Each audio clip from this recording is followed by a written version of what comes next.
I always had dreams of being a big city cop. Growing up watching shows like Forensic Files and NYPD Blue inspired me. I dreamed of becoming a hero who fought crime to protect people, but I guess fate had other ideas. Rather than patrolling the streets of Brooklyn or Chicago, I somehow wound up in a small town in the rural Midwest.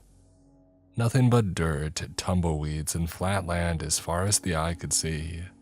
Some comedian once made a joke about his time living out here, saying that he could sit on his porch and watch his dog run away for 3 whole days. His name escapes me now, but that joke is surprisingly accurate.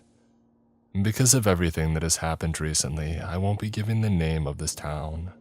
There's a lot I still don't understand about what happened, but I know my superiors wouldn't be happy if I went around blabbing about and spreading rumors. Posting this at all is probably a bad idea, but at this point, I don't know what else to do. After landing the job out here, it quickly became apparent that there wasn't much action and that was the norm, but that all changed about a week ago. A fellow officer, I'll call Doug, and I were on our usual patrol route.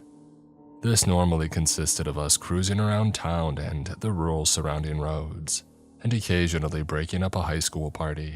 Not exactly the hotbed of criminal activity that I had sort of hoped for. Doug is a senior officer and been working for the same precinct out here for nearly 30 years. He's a laid-back type, cordial, and doesn't seem in much of a hurry to do anything, except in the rare occasion of something happening. The sun was beginning to set in the distance, and Doug was retelling the incident of him facing off with a hungry cougar while trying to help an injured camper. That was a normal evening for us, and I very much enjoyed listening to him recount tales from his pantheon of stories.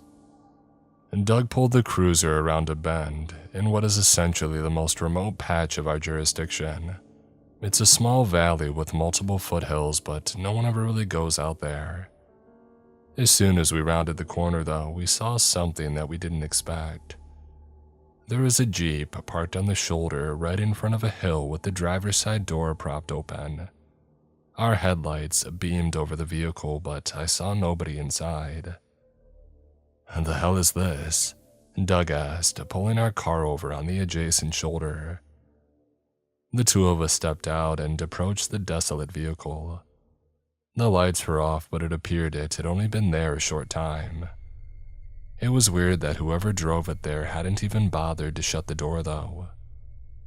And Doug and I approached, with him taking the lead and approaching the derelict vehicle. He called out to the missing driver but got no response. He kept his hand on his holster and crept closer as I watched his back. There was no indication that anyone was out there aside from the Jeep, but I felt the hairs on the back of my neck bristle. Something wasn't right. I truly hoped we weren't about to stumble upon somebody's suicide, but that was the vibe that I initially got. Doug reached the side of the Jeep and briefly peered inside. As soon as he saw what was in there, he recoiled back, drawing his revolver and motioning for me to move away. He ordered me to call in backup, looking more frantic than I had ever seen him. "Tell them to send everyone," Doug ordered, his gaze glancing around the vicinity with a sudden frenzy. I did as he requested, and I radioed dispatch, still not understanding what exactly it was that he saw. The dispatch operator confirmed the request, telling me that 2 other units and an ambulance were on the way. "Freeze!" Doug suddenly shouted. I looked up to see him shining his flashlight out in front of the Jeep. There was a man there dressed in a dark hoodie and jeans. He was holding something in his hand, but from my vantage point, I couldn't tell what it was. Johnny, is that you?" Doug asked, seeming to recognize him. The man then lifted his head and I recognized him. A local teenager, a native guy with a bit of a checkered history. We've caught him for underage drinking and smoking pot on a few occasions, but never anything severe. Johnny's eyes were vacant, almost sorrowful. He stared back at Doug and he swallowed hard. "I have to do it," Johnny replied. Doug shook his head, almost silently begging him not to try anything radical. "Johnny, just put it down. We can talk, figure this out." Johnny paused a moment and then shook his head. He inspected the item in his hand and I realized it was a walkie-talkie. I didn't understand what was happening, but I kept my pistol locked on him. "There's no time. I'm sorry." Johnny lifted his arm. Bang. The ambulance arrived on scene a few minutes later, picking up Johnny and rushing him to the town's only hospital. Doug had shot him in the left shoulder, causing him to drop his item. He was thankfully alive and stable, but unfortunately, Doug doesn't carry the standard 9mm, instead patrolling around with his revolver 44 Magnum. That one bullet did some rather severe damage, and I still didn't understand why any of it was necessary. Doug ordered all of us away from the scene, refusing to allow anyone near the Jeep or even telling us what he found inside. Several hours later, a special unit from a larger neighboring precinct had arrived. Things finally started coming together after that. Johnny's Jeep was loaded with nearly 30 pounds of pyrotechnic flash powder, the stuff used in fireworks. He had crammed it into nearly 24 small cylinders and wrapped them tightly with 2 propane tanks into walkie-talkie. It was a bomb, and a rather large one which he had rigged to the other walkie-talkie to allow for remote detonation. Johnny's father owns a fireworks chain, and after scouting his warehouse, we found that's where Johnny had acquired his supplies. Johnny was a rebellious teenager, but I never thought he would do something like this. The bomb squad managed to successfully dismantle his device without incident, but the whole scenario still didn't make much sense. Johnny was unconscious for days afterwards, and the .44 round that had hit him turned out to have caused more damage than initially thought. Doctors said that he would survive, but would face extensive recovery. Doug took the incident harder than any of us, but since our suspect was unconscious, the only thing we could do to learn more was to return to the scene of the crime. The Jeep had been removed by then, so myself, Doug, and 2 other officers had traced his route on foot. There was a small valley which led into a few rocky foothills, but no indication of a possible target. No one lives in that area, nor anywhere close really. That was partially revealing, as we were afraid Johnny was intending to hurt a lot of people, but that didn't seem to be the case. After only a few minutes of following the small ravine, we found something. A narrow opening was carved into the side of one of the hills, looking as though it was an old mining tunnel entrance. Upon closer inspection, I realized that it wasn't just caved in. It actually appeared as though a large stone slab had sealed the entrance. It was one solid piece and not just rubble. I found that quite curious, but I didn't exactly know what to make of it. The town had dozens of old mines from the early gold rush days, but they've all been shut down for decades now. Furthermore, we haven't been able to find any evidence of a mine ever existing in that particular spot. I got this odd feeling as we had approached it, like a heavy static electricity in the air. The hairs on my arms and head seemed to stand up, and I noticed it on the others as well. Normally, this can be a very worrying sign and can sometimes indicate that lightning is about to strike. The sky was clear though, and that didn't seem likely. Something about it was oddly unnerving in a way I don't know how to fully articulate. We lingered there for a few minutes, but didn't find much of interest there or anywhere else. We left shortly after, and took the short trail back to our vehicles. I don't know whether it was just my nerves mounting, but I felt incredibly nervous on my way back. It felt like we were being watched. Johnny thankfully woke up 2 days later, and Doug and I returned to the hospital to question him. He was still quite out of it, likely a reaction to his medication and condition. His father was there, and at first he denied us permission to interview his son, until Johnny himself insisted upon speaking to us. Both his father and us were quite taken aback by that request, but we were all too happy to oblige. "Where's my Jeep?" Johnny asked as Doug and I had entered the room. Impound, bomb squad dismantled it. Doug replied matter-of-factly. He sat in a chair opposing Johnny, who appeared quite distressed by the admission. We have to go back out there, there's not much time. Johnny then tried moving upward but cringed as pain shot through his shoulder. He gritted his teeth and reluctantly sat back down, breaths falling frantic from his lips. You're not going anywhere, Johnny, not until you tell us what you were doing. You could be in a lot of trouble here. I mean, what were you doing with all those explosives? The tunnel, he replied without a moment's hesitation, making no effort to downplay his intent. We have to destroy it. Doug shot me a confused glance and I posed a question. That mine shaft, is that what you mean? Johnny shook his head. No, it's not a mine shaft. Johnny's eyes were almost frantic then, and his breathing almost turned to hyperventilations. You've been out there, right? You saw it, he asked. We found it, Johnny. It's already sealed. Johnny then vehemently shook his head. It won't stay that way. It opens every couple of days. Doug and I exchanged another perturbed glance. I'm sure he wanted to write off Johnny as some sort of eccentric, but there was an obvious desperate pleading in his voice that made me take pause. Oh please, Johnny begged, eyes starting to water. Why, Johnny? I asked, leaning in. What's in there? Doug seemed annoyed that I was even engaging his delusion, but Johnny was clearly petrified by something and I wanted to know what it was. I don't know, it was something horrible. I've seen people post about them online. We have to destroy it. We didn't get much more out of him than that. He just kept begging us to finish what he wasn't able to do. He also said something about how things will come out, which made my skin crawl. I didn't understand how a normal kid like Johnny had suddenly become so obsessed with detonating an old tunnel, but I couldn't deny the odd feeling that it gave me, and the pleading desperation in his voice. Doug and I left, realizing that he wasn't going to tell us much more than that. After a bit of math, I realized that if what Johnny had said was true, then the mine shaft was set to open the following morning around 3 a.m. Doug believed it was a load of hogwash, but I felt that the least I could do was investigate Johnny's claims.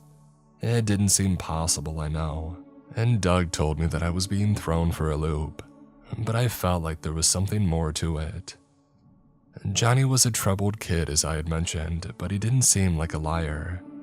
So myself and 2 other officers, Hastings and Gunnarsson, returned to the scene of the incident. Doug elected to stay behind, convinced there was nothing of interest out there. It probably had something to do with the fact that we had to be out there by 3 a.m. as well, and Doug was not in any way a morning person. According to Johnny, 3 a.m. the following day was when the tunnel was set to open once again, whatever that meant. I thought that whatever this was, there would be a logical explanation to it. I met Hastings and Gunnarsson out there just before 3 a.m. the following morning. Both of them only seemed slightly awake and also slightly remorseful over their decision to meet me. A thick fog lingered over the foothills, sprinkling a chilly dew over the environment. I tucked my coat up around my neck, trying to ignore the chills rolling down my spine. The 3 of us sat around sipping coffee for about half an hour until 3 a.m. had rolled around. Suddenly an odd, abrasive noise permeated the dark atmosphere. It sounded like heavy rock scraping against rock, a loud, oppressive grinding that made me clench my teeth. It sounded like it was coming from the ravine up ahead, and it made the cold air dip a few more degrees. Hastings and Gunnarsson clearly seemed unnerved by it as well. Gunnarsson wondered aloud whether it was a rock slide, but I wasn't so sure the explanation was that simple. The 3 of us crept our way around the gully. It seemed like the fog was getting thicker the further we went. It got so bad that visibility was soon limited to maybe 20 yards. Something's not right. Hastings spoke what I was also feeling. There was an odd quality to the fog, like some ill-defined heaviness that lingered within it. It didn't feel natural. Despite the red flags, I foolishly insisted that we continue onward. We were only about 50 yards from the tunnel entrance, and I needed to see it again. Something incredibly strange happened then. What I can only describe as a sudden head rush then struck me, like my brain had been jump-started into overdrive. My vision began to alter in a way that I don't even fully know how to explain. It was like my perception just suddenly shifted. Little tracers trailed off the rocks around me, and the ground appeared like it was breathing in and out. Now, I'm pretty vanilla when it comes to drug usage, and although I've never taken them personally, it almost felt like what I was experiencing was similar to accounts of mushrooms and LSD trips that I've read online. Out of nowhere, Hastings suddenly began to giggle. Both Gunnarsson and I looked back to him in confusion. His eyes were darting around like flies, and he had this little manic smile on his face. "The hell is so funny?" Gunnarsson's eyes were wide as saucers when he had asked it, and I could tell that he was feeling it too. "I feel weird. What did you put in that coffee?" Hastings asked. Needless to say, I hadn't put anything in the coffee, especially not hallucinogenic drugs. There was something in the air itself that was messing with our minds. I then decided to go all out, and I made a mad dash towards the tunnel. The feeling got worse the closer I got. The world degraded to a foreign slurry in my eyes, and the rocky ground became as turbulent as an unruly sea. I could barely keep myself upright, and barely even decipher what was around me. Then, by some miracle, I saw it. The tunnel emerged from the dense fog, but this time the entrance was open. From behind me, I heard Hastings' giggles erupt into a bellow of laughter, like a mad scientist bringing Frankenstein back to life. Gunnarsson then screamed, and I just booked it. I took one last glance at the tunnel as I fled, and I swear there was something in there looking back at me. Something that I don't even know how to begin describing. Something that just shouldn't exist. I ran like never before in my life, suddenly consumed by the fear that I felt. Both Gunnarsson and Hastings were no longer where I had last seen them. From further within the canopy of fog, I heard Hastings continue to cackle like a madman, but I never caught sight of him. The crippling mental haze seemed to alleviate the further that I got from the tunnel, and by the time that I reached the vehicles, I felt completely coherent once more. Gunnarsson was standing there panting with quivering hands. "Where's Hastings?" I asked as I joined him. Gunnarsson looked back to me in terror. "He followed after you." From behind us, I saw the fog slowly drifting outwards, as if it were some singular entity drifting in the wind. I no longer heard Hastings' laughter, and I knew that if we didn't leave then we wouldn't at all. Gunnarsson and I fled, leaving Hastings behind. I called Doug on the way, trying to convey everything that had just happened. I don't know how much he understood from my frantic rant mixed with this sudden awakening, but he seemed to understand that Hastings was in trouble. He and I rendezvoused at the station about 20 minutes later, and I reiterated the account above. Doug didn't seem to know what to make of my story, but he did understand that Hastings was missing. He rallied everybody in the police force to go back and search, albeit Gunnarsson, who vehemently refused to go back. He and Doug got into a heated argument about it, and Gunnarsson tossed his badge into the dirt, claiming that no job was worth going back there, before storming off. I'll admit that I was absolutely terrified of going back, but I knew that we had to help Hastings. It was my fault that he was out there to begin with, and I had to do my part. It turns out that it may have been too late, as by the time that Doug and I returned with reinforcements, we found no trace of him. The fog was gone by that point too, and the tunnel sealed back up, just as it was the first time that we had found it. And Doug began to amass a search team and ordered me to go home and get some rest and decompress from the situation. My girlfriend Samantha could see that something had happened, but I didn't tell her about it. I think the adrenaline had finally worn off and I felt a severe drowsiness setting in. Last thing I remember was slumping on the couch of our apartment, only to be awakened several hours later by Samantha shaking me vigorously. "Mark, something's happening. Wake up. I feel really weird." As my eyes sprung open, I saw the room distort around me similar to how it had previously. That unnerving mental haze was back, and that could only mean one thing. She and I got our dog Max as our perceptions continued to disintegrate, and we fled. Max was going ballistic all the way out to the car, switching from snarling like he had gone rabid to whining pitifully. It was dark again, and from all around us, I could hear laughter and cries from the other residents in our complex. I wanted to help them, but in the moment, I only cared about getting Samantha and Max to safety. By the time we reached Samantha's car, there were screams echoing out from within the complex. Other residents were fleeing as well, but many were still inside. By the time we hit the main street, the town's tornado siren had begun blaring in the distance. Samantha asked me what the hell was going on, but I didn't even know how to respond. I dialed Doug, and he instructed me to meet him at the station with a trembling urgency in his voice. We got there only a few minutes later, and I told Samantha to take the car and Max and get to safety. She had tears in her eyes and asked me what was going on, but I didn't have time to tell her then. I just told her that I loved her and that I would call her as soon as I could. She agreed, and I watched her drive off as I returned to the moment at hand. Doug rallied every officer at our precinct, which was only 9 of us because the town is so small, and sent them back to the apartments. Only Hastings was missing, but the rest arrived shortly after we did. Doug had said that dispatch had been flooded with 911 calls from multiple residents of the complex.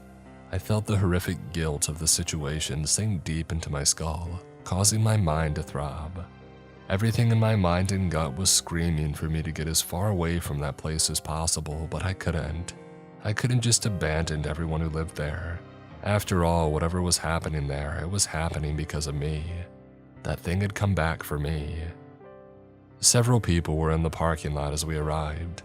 They appeared delirious and confused, with most of them in their pajamas as if they had had to leave very quickly.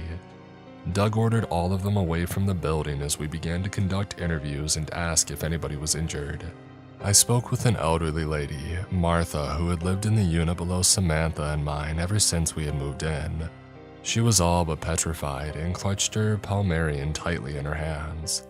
Her nose was bleeding, but thankfully she didn't appear too badly injured. I spoke with her as she held a rag to her nose, tears falling faster from her eyes with every word. She told me she had suddenly been awakened by a strange feeling. She felt woozy, and since she's diabetic, she thought perhaps her insulin levels were low. But then she saw her husband sitting in their bedroom closet and giggling. She stumbled towards him, calling out and expressing her fears that she may be having a medical emergency. Without warning, she said that her husband, Frank, suddenly lashed out and slapped her across the face. He then returned to the closet, holding his knees and giggling. Martha fled after that, and that decision probably saved her life. She began sobbing, saying that Frank had never done anything like that, and she was worried that he might be sick. I've conversed with Frank myself dozens of times, and he never would have struck me as the type of guy to do that. She told me that he was still inside and begged me to go and check on him. Doug got on a speaker and instructed everyone to leave the complex immediately. We were worried that the building may have sprung a gas leak, which could have possibly explained Martha and the other residents' symptoms, but it was clearly far beyond that. Not a single person came outside. There's only maybe 50 residents in our entire complex, and most of them were already outside, although we estimated that at least a dozen were still within. 2 of our officers approached one of the entrances as the remainder of us covered them. I watched their steps grow more hobbled and awkward the closer they got, until one of them actually fell over entirely, propping himself up with his arm. He then heaved and vomited on the concrete, and turned back as the other officer tried pulling him back to his feet. The 2 of them managed to get back to the rest of us, brandishing looks of terror reminiscent of the other residents. No one went near the building after that, and no one else came out. It was just a stalemate that went on long into the night. Doug kept on the intercom, periodically instructing people to evacuate, but no one ever did. The other residents were ferried away from the scene, with many of them being forced to abandon their loved ones still inside. Every now and then we would hear laughter, screaming, or other less definable sounds reverberate from inside the building. We got glimpses of silhouettes within, but never anything entirely clear. No one really understood what was going on, but after the first officer's experiences and the other residents' testimonies, no one wanted to risk going in there. The sun finally rose the following day, and the real bizarre situation took on an entirely new perspective. It had been hours since anything was heard from within the building, but something became clear as the smoldering sun beamed down upon it. The building itself was different. Some spots looked almost melted, while others seemed to have elongated and grown taller or wider. It's like the building itself was suffering from the odd haze that had afflicted myself and the other residents. Not long after the sun had risen, an entourage of black Suburbans suddenly rolled up to the scene, followed soon after by a SWAT truck. Like some cliché entourage, a group of men in black suits exited the trucks and approached Doug. They spent a minute or two conversing before Doug looked back to the rest of us. Much to my surprise and relief, we were then told that we could leave and that the men in black would handle the situation. By that point, I had been up for nearly 24 hours and I wanted nothing more than to just sleep. I probably should have asked a few more questions before leaving, but I was barely awake enough to even remain standing by that point. I assumed those guys were CIA or from some other secret government agency, but I haven't been able to confirm that. That was about a week ago now, and as of writing this, that's about where we stand. I haven't been able to return back to my apartment since, and I have since been told by Doug that I likely never will. They're considering that entire property and the 11 individuals still inside to be already lost. And Doug hasn't told me much more than that, and I don't even know if they've told him the full extent of what's happening. Clearly, whatever is in that building is significantly above our jurisdiction. The ravine with the tunnel is also now under the supervision of the unnamed government agents. I never would have imagined myself at the epicenter of something like this. I guess in some cruel twist of irony, I finally got the large-scale case that I always wanted, but I never could have envisioned it being like this. Whatever it was that was in that tunnel and is now in that building, it's way beyond us.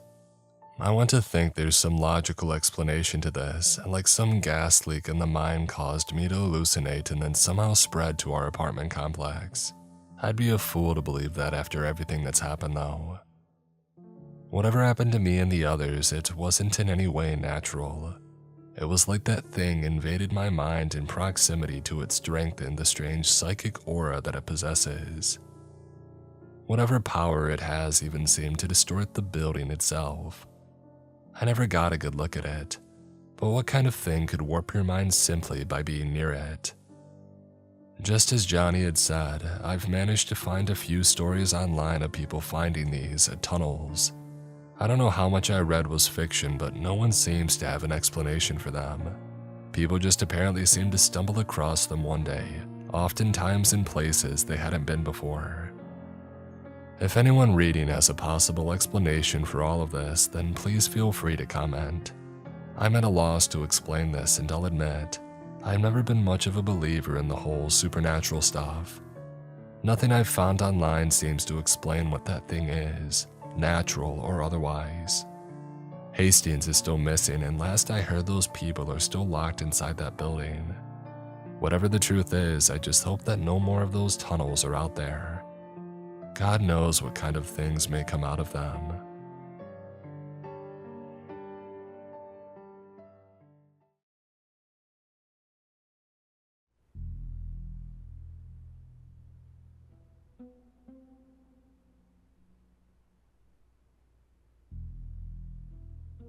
Just to be clear, I know that rules are a given at a fast food place, well, at any job. I mean, I see people from my generation complaining and crying about anything and everything that they can complain and cry about. I've had jobs at other fast food restaurants before, so I know what I'm talking about. There's a lot to hate in this capitalistic hellscape that we call America. But crying about a rule that says you shouldn't be on your phone while you're serving customers. Come on, Ian, don't be an idiot. Sorry I went off on a tangent there. My point is that when I think about the rules that I was given on the late night at my local fast food place, and then I think about all of my coworkers who complain during the day shift, the normal shift, I get really wound up. Those doofuses have no idea how lucky they are to abide by an earthly and grounded set of rules. And if I had a way out of this late night shift and into the mid-afternoon shift, I would take it. If I had a way out of this job at all, I would take it. But I'm trapped now. This is my life. We've just given away the position, I'm sad to say. The interviewer told me, and I rather dejectedly planned to get out of my seat and head back to the hostile job market when he added something. But there's another position. A nighttime shift between 3 a.m. and 6 a.m. The pre-morning shift, we call it. Even though it is morning, it certainly won't feel like it. I'll tell you that much. The 3 a.m. to 6 a.m. window was like an entirely different time of day altogether. You and one other person would be working a sort of skeleton crew, so it would be grueling work, I won't lie to you. But if you were truly desperate for a job, then I'll take it, I said. When I got the job at this chain, it seemed like every other mid-sized junk food restaurant in America. It wasn't a massive brand, not McDonald's or Burger King. It certainly wasn't on the level of being a well-known corporation, but you may have heard of it. Yummy Burgers, it's called. It didn't have a restaurant in every city, but certainly one in every state. And that was 4 years ago, and this is now the only branch still open. I'm grateful for that, as terrifying and terrible as this job may be.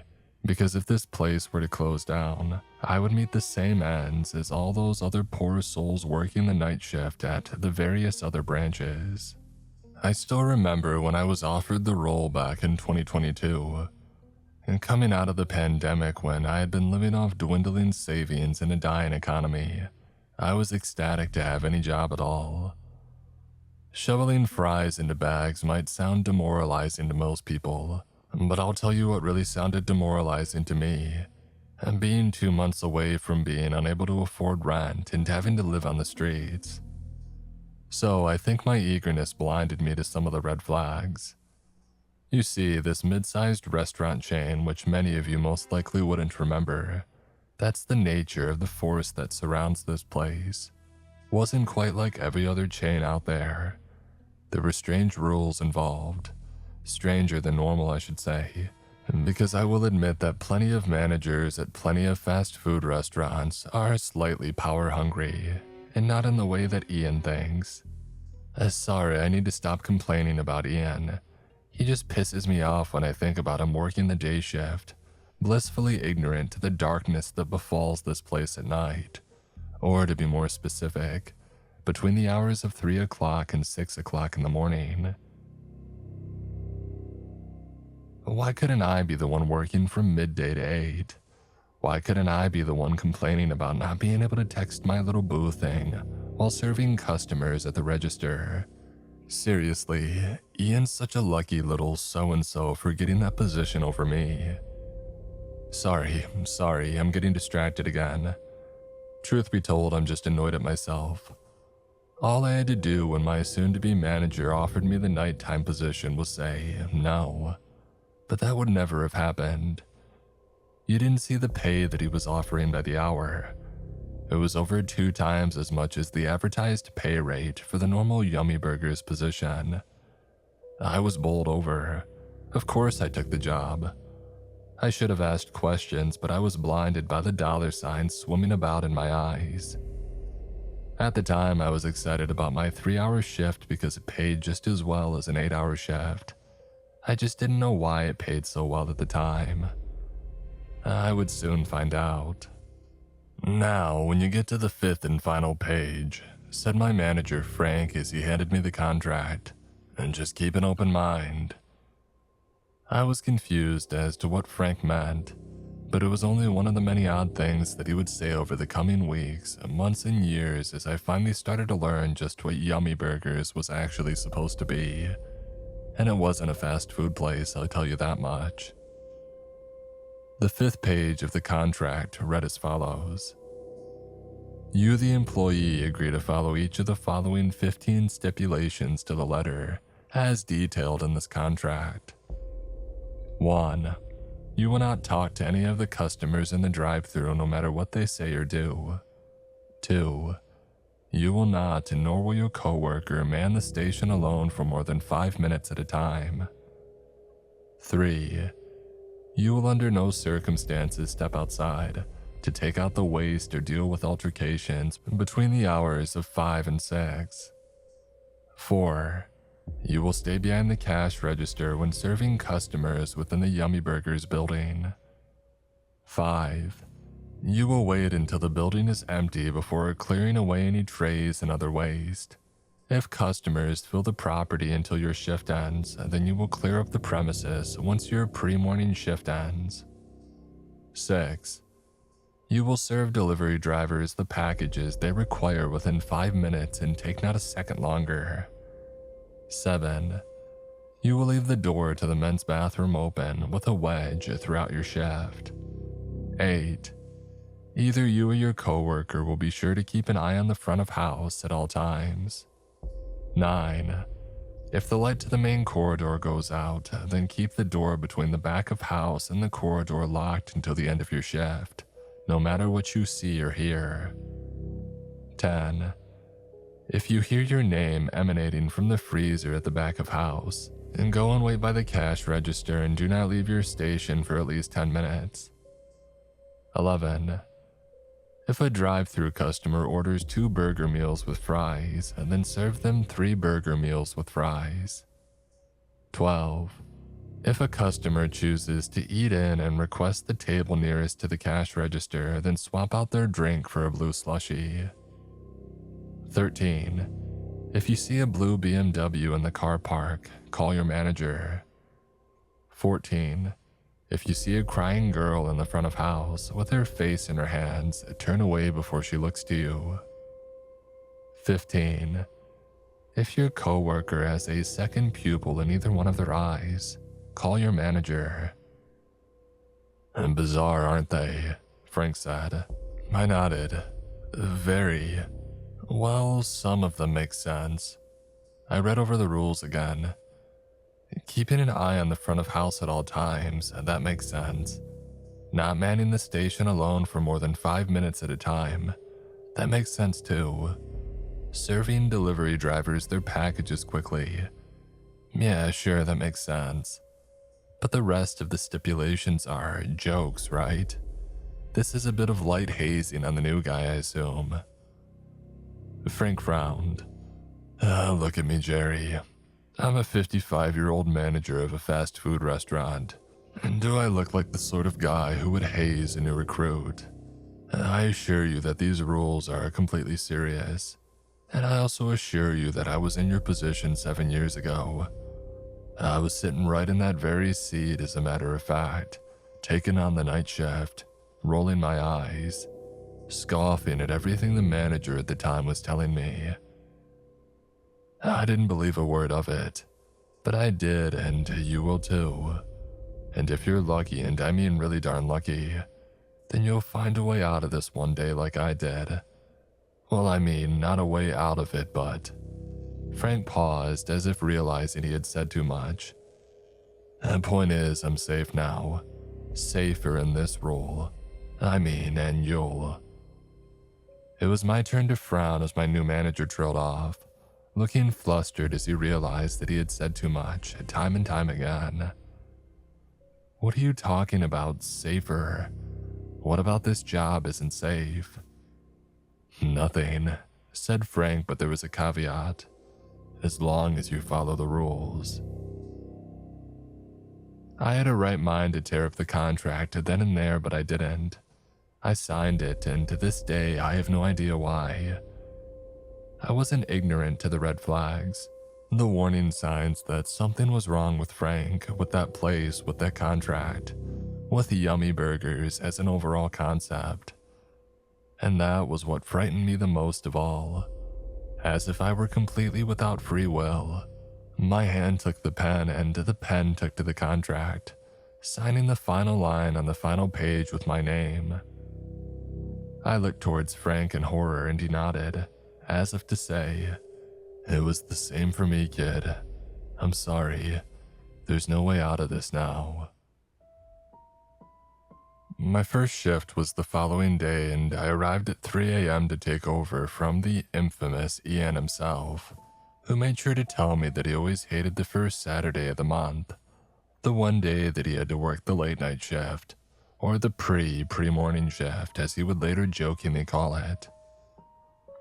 I scoffed and sarcastically said, "Oh yeah, must be rough having to work so late."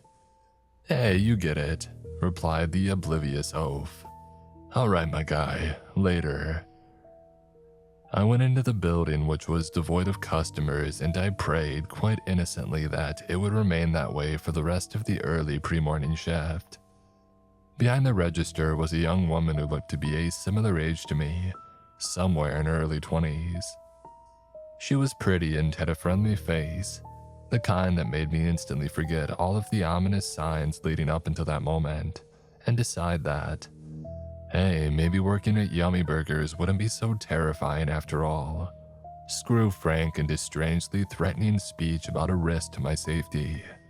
Of course, once the butterflies had faded and I started thinking rationally about my situation once again, I'd realized that there was no good explanation for my new manager offering such intimidating words to his new employee.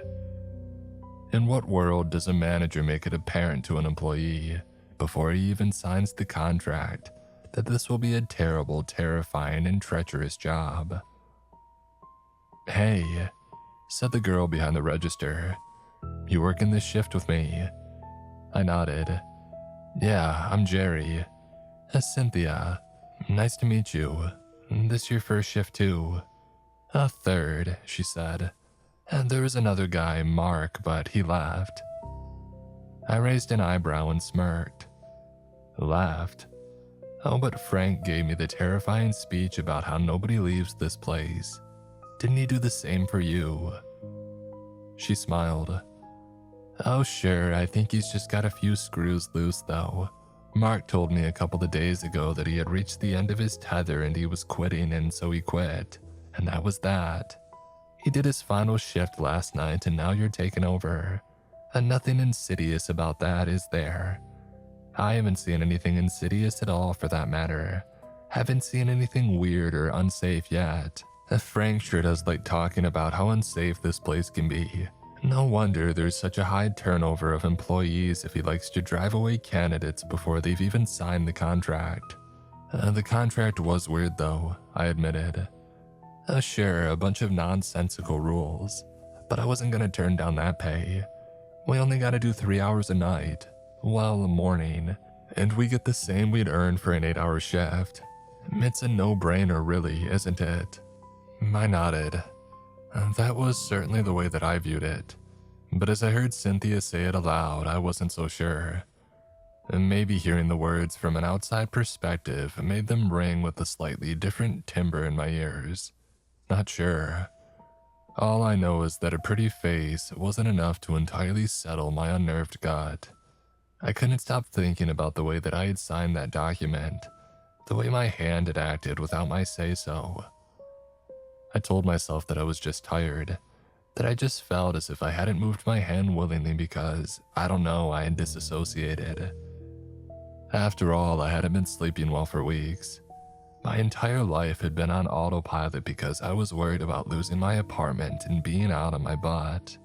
Yummy Burgers was a saving grace, and that was what I told myself as I got to work, serving burgers and fries to customers. And when Cynthia and I reached the end of that shift without incident, I felt a massive weight off my shoulders. "Hey, you see," she said as we headed to our cars, "I told you, this is a sweet gig and there's nothing to worry about. Frank himself is probably the only thing that we need to worry about. The guy's mentally unwell." I nodded, taking that explanation to heart, and decided that it solved everything, but it didn't, of course, as Frank wasn't the one to pen the contract. Frank was just a store manager. Somebody had written down those strange rules. Somebody and something seemed very wrong about that place, and I was certain that Cynthia secretly felt the same, but was merely pretending otherwise. Pretending to be perfectly happy because nothing outwardly bad had happened so far. But surely she had to feel it. As I said, a weight lifted off my shoulders when we left the building. Come my next shift on Sunday, it didn't sail by as smoothly as the first, and I could see by Cynthia's face that this was the first weirdness that she had witnessed too. "I'll have your face in the bag, please," said the drive-thru customer. I took a glance over Cynthia's shoulder and got a good look at the driver. She was a short and rotund woman with a pleasant enough face, but it was not one that gave me butterflies, as Cynthia's face did. It certainly churned my stomach somewhat, but in a way that told me something was deeply, deeply wrong with the woman sitting in the car, looking up at me through the drive-thru window. Cynthia and I had been doing a sterling job of following the rules to the letter, as stipulated in our contracts. Rule number 1, you will not talk to any of the customers in the drive-thru no matter what they say or do. That had been easy enough during my first shift. The customers would state their orders through the intercom.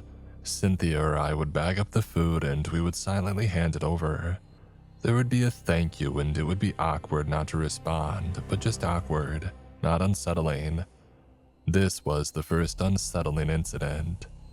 Cynthia was the one at the window handling the woman's order, and I could see that she was about to respond, almost involuntarily, I think. "Cynthia," I called out, stopping her. She turned to face me and I shook my head. "I said I'll have your face in the bag, please," repeated the customer at the window. "Didn't you hear me? It's rude not to answer someone when they say something, especially a customer telling you exactly what she wants. And I want your damn face in the bag, please."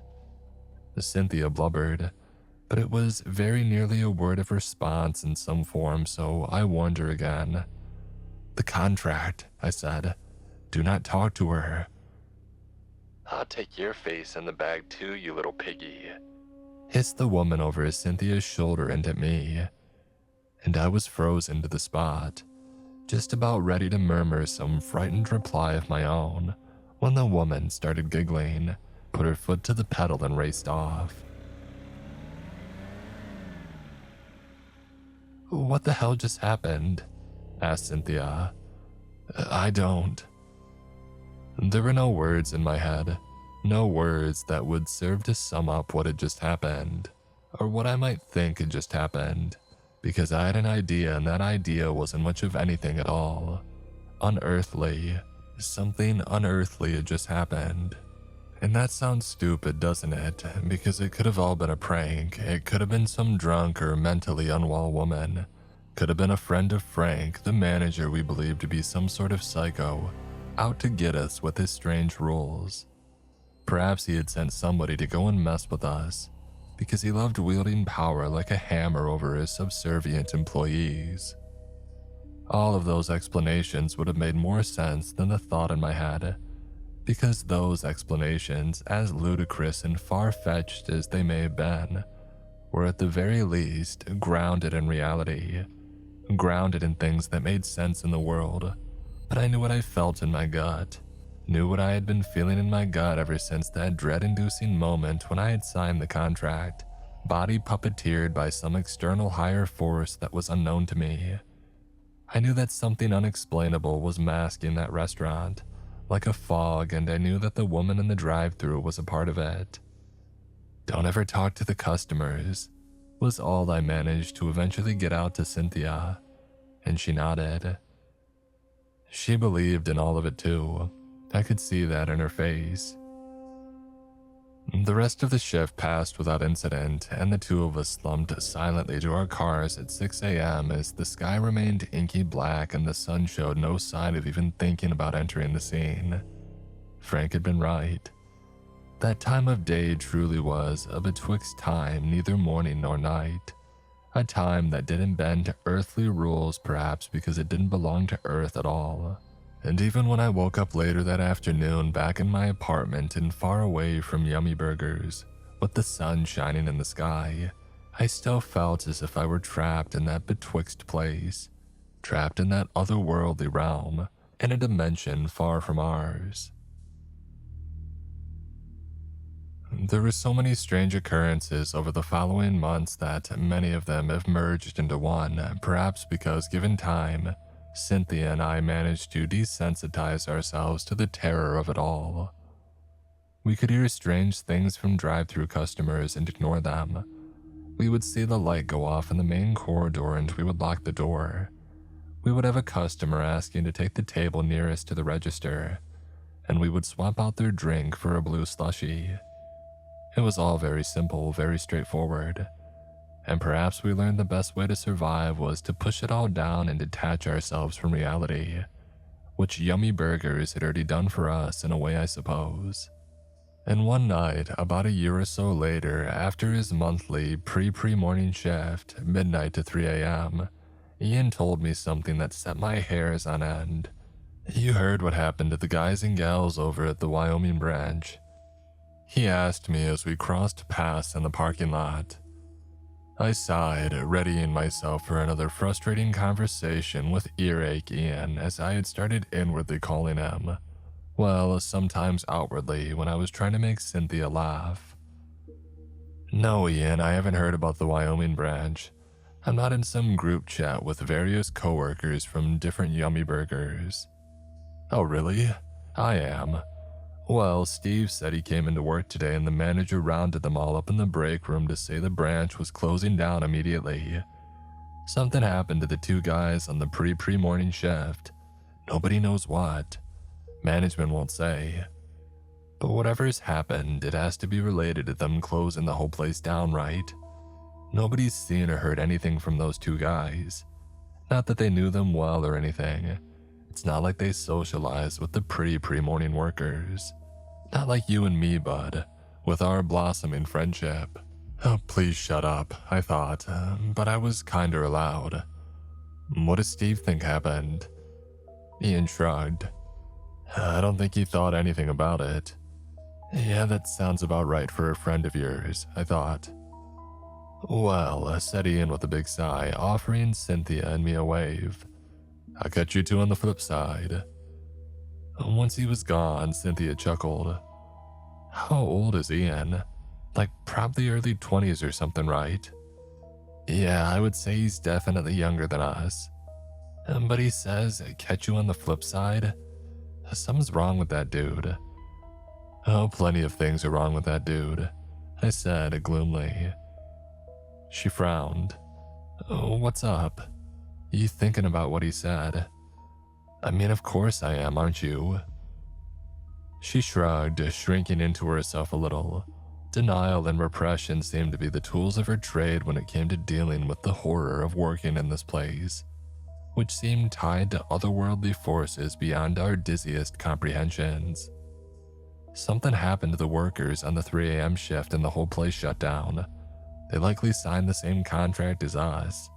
They likely had the same rules too, and they likely saw and heard and felt weird things like us.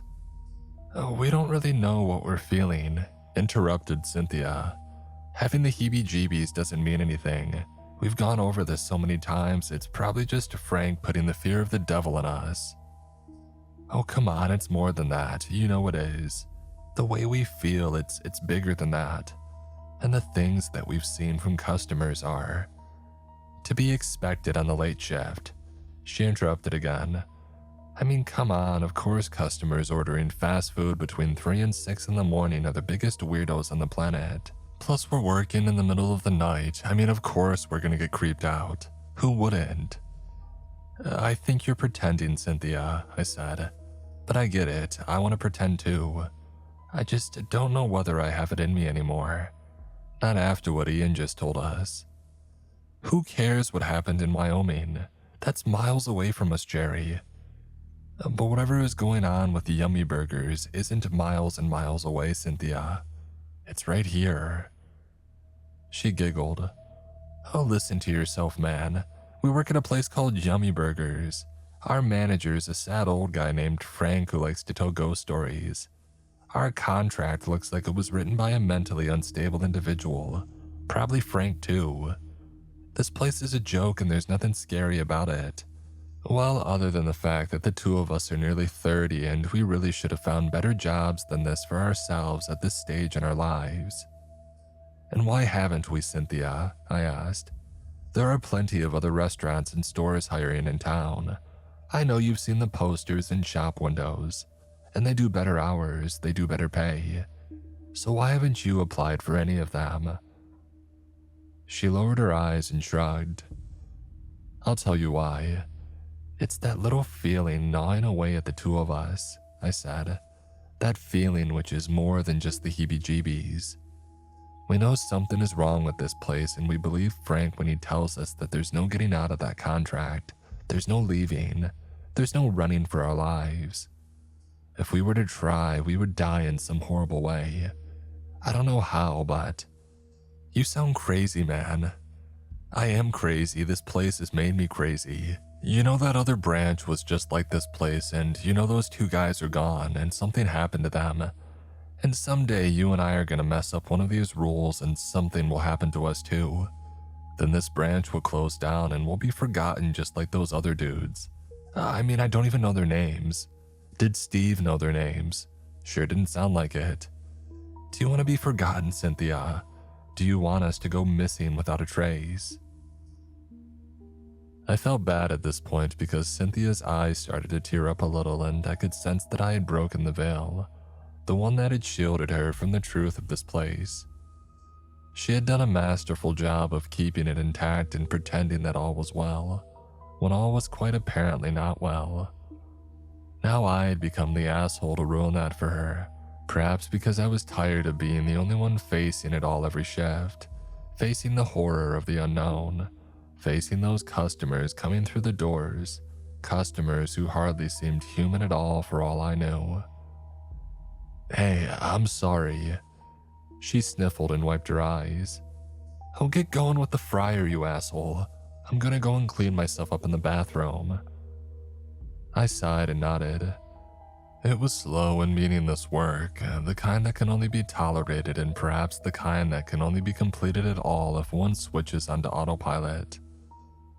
As I've said before, detaching oneself from reality is a skill, the one that Cynthia had mastered to a higher level than me. Mastered it to the extent that, until I made her cry, she was living in total denial as to the true nature of our predicament. It was as I started to really think about that and mull over whether I was becoming an asshole, that I realized I had been standing at the fryer for perhaps 7 or 8 minutes, and Cynthia was still in the bathroom, cleaning up her face and readying herself for our shift. My heart started to race as I looked up at the big analog clock on the wall. It was indeed 9 minutes past 3 in the morning. I had started my shift nearly bang on the dot, so I knew that Cynthia had been in there for longer than 5 minutes. I muttered a little expletive, feeling my heart pound in my chest, and I ignored the ding of the customer entering the building. I instead raced to the door leading to the main corridor and gunned for the women's bathroom. I stood outside the door and hammered at it loudly.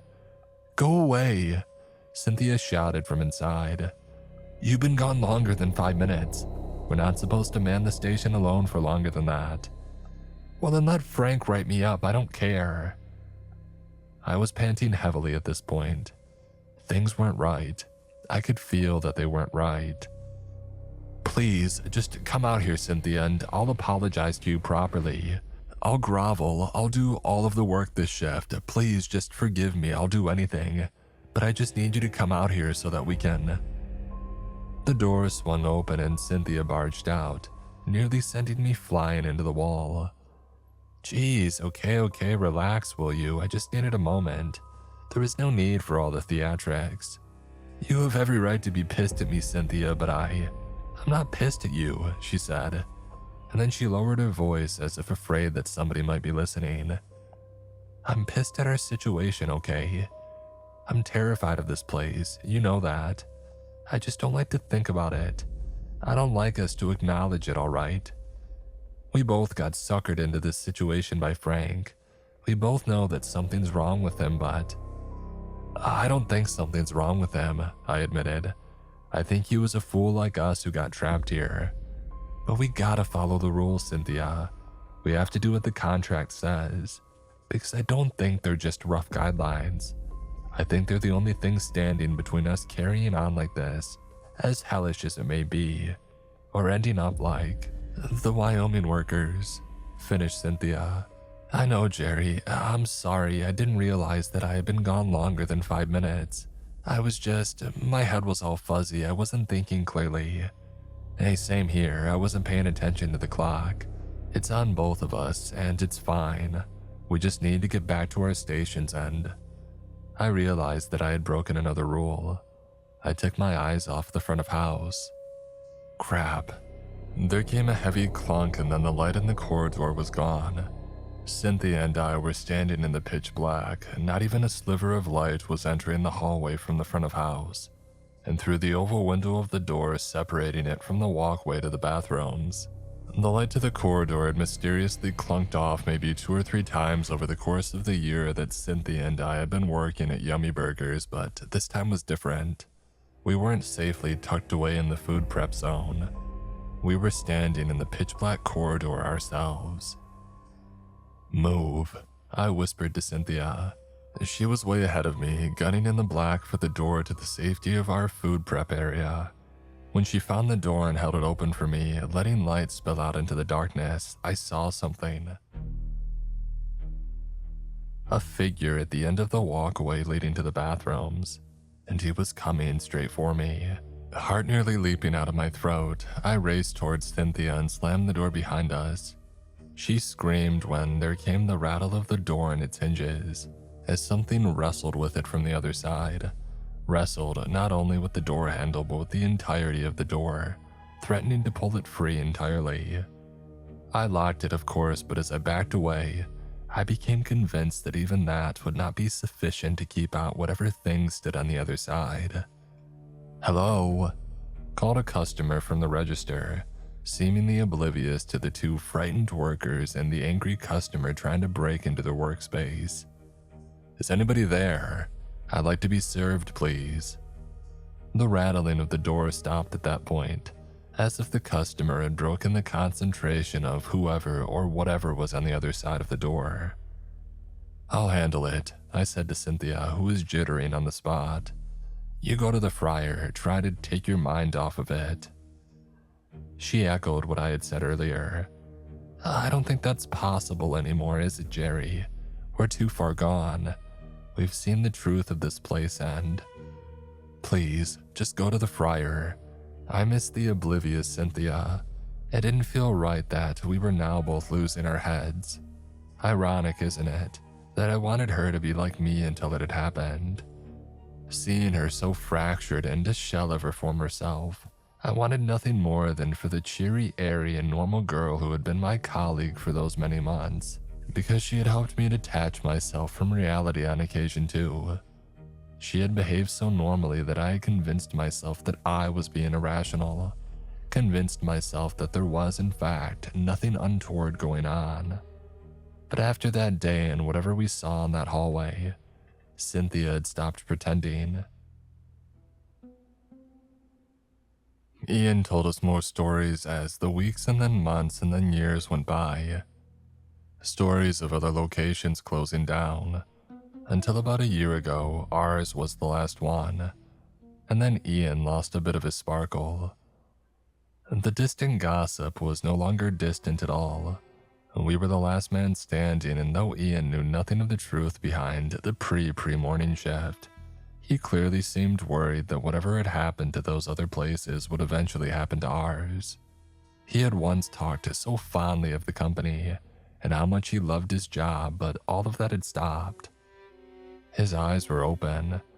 Yummy Burgers was no longer some large and seemingly untouchable corporation that offered decent salaries and relatively easy work. Given how much the company had shrunk, they couldn't afford to pay us as well as they once had. "What are you guys actually, Ian started to say once a few months ago, but then he shook his head. Never mind. I know he wanted to ask us about the shift. The guy wasn't the sharpest tool in the shed, but he was at least somewhat sharp, not entirely blunt, at the very least, and that meant that he had to have put two and two together. I realized at this point that I didn't hate Ian. Well, I mean, yes, he was dumb, but he wasn't a bad guy. There's nothing wrong with being dumb after all. What I hated, I think, was that he was so safe and innocent, that he wasn't trapped in this place like Cynthia and me. He could leave at any point. He worked at the restaurant during the day when all was safe and well. I envied him. That had always been the truth of the matter. And at Christmas time, when Ian made a foolish mistake, that envy turned to anger. It was about 5 a.m. on Christmas Eve, and Cynthia and I were on the home stretch. Just an hour until we could go home and put the awfulness out of our heads for a few days as we enjoyed the Christmas break. Anyway, there we were at 5 a.m., enjoying an uneventful shift. "Oh, you've gotta be kidding me," said Cynthia. I came over to the register to see what fresh horror had presented itself, and the last thing I expected to see was Ian standing there yawning and rubbing his eyes. "I got up at the crack of dawn to come see you guys," he said. "What are you doing here? Your shift doesn't start until midday." "I just wanted to see you guys." "At 5 a.m., you're always going on about how you like to sleep until half an hour before your shift starts." "Well, I couldn't sleep last night," he admitted. But I didn't fully believe him. That sheepishness was a misread on my part, I think. It was actually shiftiness. So I thought maybe I would come and have a bit of an early breakfast here. The sun's nearly up. The sun is not nearly up, Cynthia scoffed, nodding outside. "It's pitch black out there. You should be in bed, Ian. Go home. Please just go home." "Yeah, you." I paused and tried to collect my thoughts. I wanted to put this nicely for Ian's own benefit. "You don't have to suffer like us, Ian. Go home and go to bed. We'd do the same if we could. We'd work the day shifts." "Well, that's just the thing. Why don't you?" he asked. "I was talking to Steve." Not another Steve story, I thought, resisting the urge to roll my eyes. And he told me something interesting about the pre-morning workers at his branch. None of them ever got to do the day or even the night shift, and none of the day or night shift workers were ever assigned to the pre-morning shift. It's the same as this branch, isn't it? The pre-morning shift is some sort of sacred thing. I asked Frank about it, and he was really weird about it all, like he didn't want to talk about it. "Please, just go home, Ian," I said again. Ian raised a finger and waggled it at me as if scolding me. "You see, that's the problem. Nobody wants to talk about this. And nobody wanting to talk about this is precisely why I want to talk about it. Something's going on with this company. Something's going on between 3 and 6 every morning, and I fully intend on finding out what." "You shouldn't," Cynthia warned. "You should be glad that you don't know." "Cynthia," I hissed, shaking my head. "What?" asked Ian. "Please, one of you just tell me what's happening. Why did the other places close? Why does nobody know anything about what happened to the other pre-morning workers?" "We don't know what happened to them either, so don't ask us," I said. "I didn't know any of those guys. I don't know Steve. I don't know anybody who works for this company other than you two and Frank. It's not all some big conspiracy theory, bud. So please just go home and let us carry on with our work." "What work?" scoffed Ian. "There's nobody here. Well, other than that girl." Cynthia and I froze and shared a concerned look before turning our attention back to Ian. "What girl, Ian?" asked Cynthia. He pointed his finger to the corner, hidden around the side and out of our field of view, and Cynthia and I leaned across the counter to get a better look. And there, sure enough, was a girl crying on a sofa against the wall, face in her hands. "Ian, listen to me very carefully. Look away right now," I said. Cynthia and I had already done as much, and I was talking to the day worker without facing him. Ian laughed at the pair of us. "What are you two doing?" "Rule 14, Cynthia said. "If you see a crying girl in the front of house with her face in her hands, turn away before she looks at you." Ian laughed harder. "Rule 14, what are you?" He trailed off and I don't know what happened, but I'm sure the girl must have looked at him at that very moment, because it felt as if the entire restaurant had delved into a realm of silence beyond anything possible on our mortal plane of existence. And then, from the absolute quiet, there came only a single word from Ian, more of a sound than a word, I suppose. "Oh." And then there was a shriek and all the sound and color returned to the world, and when Cynthia and I turned back to look out at the front of house, Ian was gone.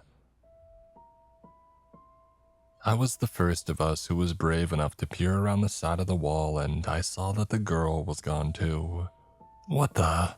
Cynthia didn't manage to finish that sentence.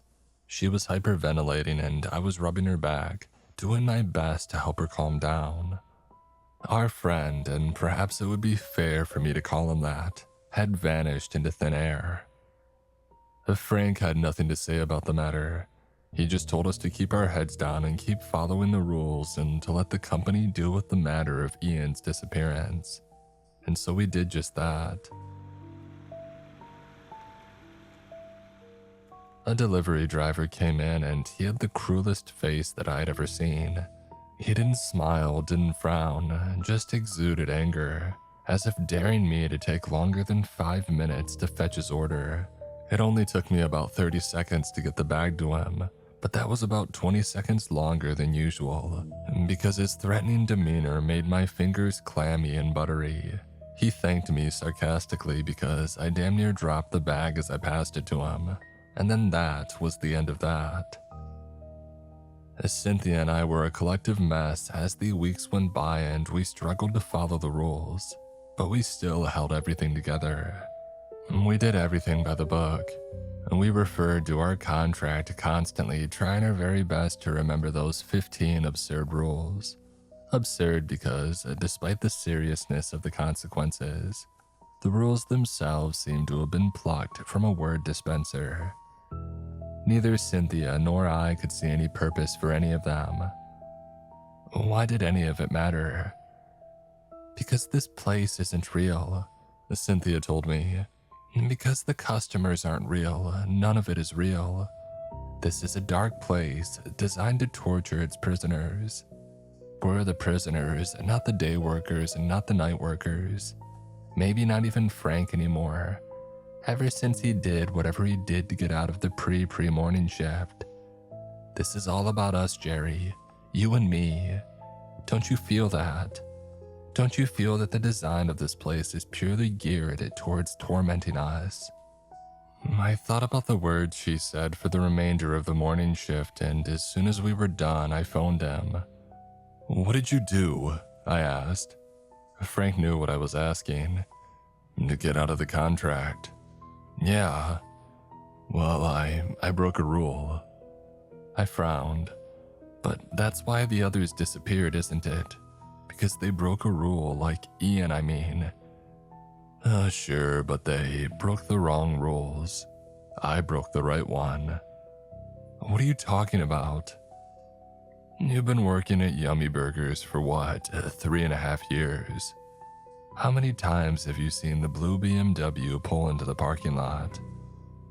I shrugged. Maybe a dozen. Yeah, close enough. You've called me 13 times about seeing one. Cynthia's called me 8 times. Well, the next time you see it, I need you to go outside. I shivered. Well, that sounds like it'd be breaking a whole bunch of rules at once, especially if there's a customer in the building. I don't know, Frank, I don't want to end up like Ian. You want to end up like me, though, don't you? Of course, well, it seems better than this at least. Oh, marginally, Jerry. Only marginally.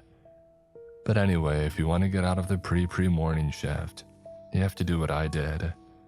Go outside, go up to the driver's side window of the BMW and wait for the man inside to roll it down. What will I see when he does? A human, said Frank. The only human thing linked to this whole darkness. But don't let that settle your stomach. He's the reason for all this. The reason that people get trapped in this place. What did he do? I don't fully know. I just know that he made a deal with something dark, and the price to pay is human souls. You and Cynthia. It's just you two now. The other places fell apart. He's writing everything on this place, so I reckon that he might even give you a better deal than he gave me. Why would he give you a deal when he clearly stated in the rules to call the manager when a blue BMW was spotted? Now that rule was put in there for the manager's sake, more than the employee's sake, said Frank. It's so when we know he's in town, when he expects to see us, when he expects us to pay in a different way. Please stop talking cryptically and just tell me what you mean. No, Jerry, I won't. He has his own way of wording things, and I would only get in trouble if I were to tell you. I would mess it up. He's a very particular man. He's a very, well, think about it. He's the man that did this to us. The man who made a deal with a very dark and twisted thing to torture people, all for his own personal gain. That should tell you everything about him in itself. Anyway, look, I've told you what to do if you want to get yourself out of this mess, but there are still no guarantees, Jerry. I've got no idea whether he'll give you the same deal he gave me, but if you want a shot, then the next time you see that BMW, you'll break all the other rules and go out there and talk to him, the man behind this cursed restaurant. And so I waited and waited, but no car came, and I think that I would have done it. I think I would have gone up to him and talked to him, the mystery owner of this restaurant chain, if it hadn't been for what happened during yesterday's shift. Now I don't know what the future holds for me. It was 5:45 in the morning. I remember looking eagerly at the clock and thinking that, despite the BMW driver not showing his face, at least I was only 15 minutes away from being able to go home. 15 minutes away from getting a break from yummy burgers, which was always sorely needed after those 3-hour stints from hell. Have you thought about it anymore? I asked Cynthia. Do you think you'll come out with me and talk to the man when he next shows up? I know it's scary to break the rules, but I really think this could be our shot to get out of here. To end up like Frank with a somewhat better life, I suppose. As Cynthia was being more reserved than usual, facing away from me into the front entrance, I thought that she had seen something, but there was no one there. Hello, Earth to Cynthia. I grabbed her shoulder and spun her around, and that was when my flesh froze. Swimming in her right eye were 2 pupils, the second being a black dot that orbited the ordinary brown pupil, like a malignant moon. And I stumbled back from her, the girl who had been rendered a zombified husk as some parasitic thing swam about in her eye, and wondered how I could have forgotten about that rule. The rule which had always, in the early days of working for Yummy Burgers, terrified me the most. As Cynthia and I had spent so long worrying about the customers that we had forgotten about the rule which always loomed over us, threatening to consume us at a moment's notice. Rule 16. It's gonna be okay, Cynthia. It's all gonna be okay. I stammered as I shuffled on my behind towards the wall, ignoring the ding of a customer entering the shop. I was scrolling down to Frank's name in my contact list. It's all gonna be... Our manager picked up the phone. Oh, Frank, thank God you're here. Is the boss there? Go outside, Jerry, and... No, I interjected, a voice stammering. It's Cynthia. She's got the second pupil in her eye. Christ, whispered Frank. Polychoria is... It's not good, Jerry. We don't have long to save her. You need to do exactly as I say. Hello, Mr. Man down there, announced a customer heartily, leaning over the counter to look down at me. Seems your coworker's a little under the weather, so how about you serve me instead, huh? I gulped. 1 second, sir, I'm on the phone too. Oh, it could be the queen for all I care, but I still want to be served. Oh wait, the queen's dead, ain't she? Kinda like your friend over there will be soon enough. Unless you get me some fries, that is. So how about you get me some fries, son? I felt paralyzed as I looked at the customer looming over me, looking down with those inhuman eyes that each of the monstrous pre-morning customers had in their sockets. It was rare for a customer to be this outspoken, and so obvious about their true nature. But the lack of subtlety reared its head in Yummy Burger's diners from time to time. Staring into his eyes, I thought back to that first drive-thru customer who had asked for Cynthia's face in a bag. This man looked exactly like her in a way.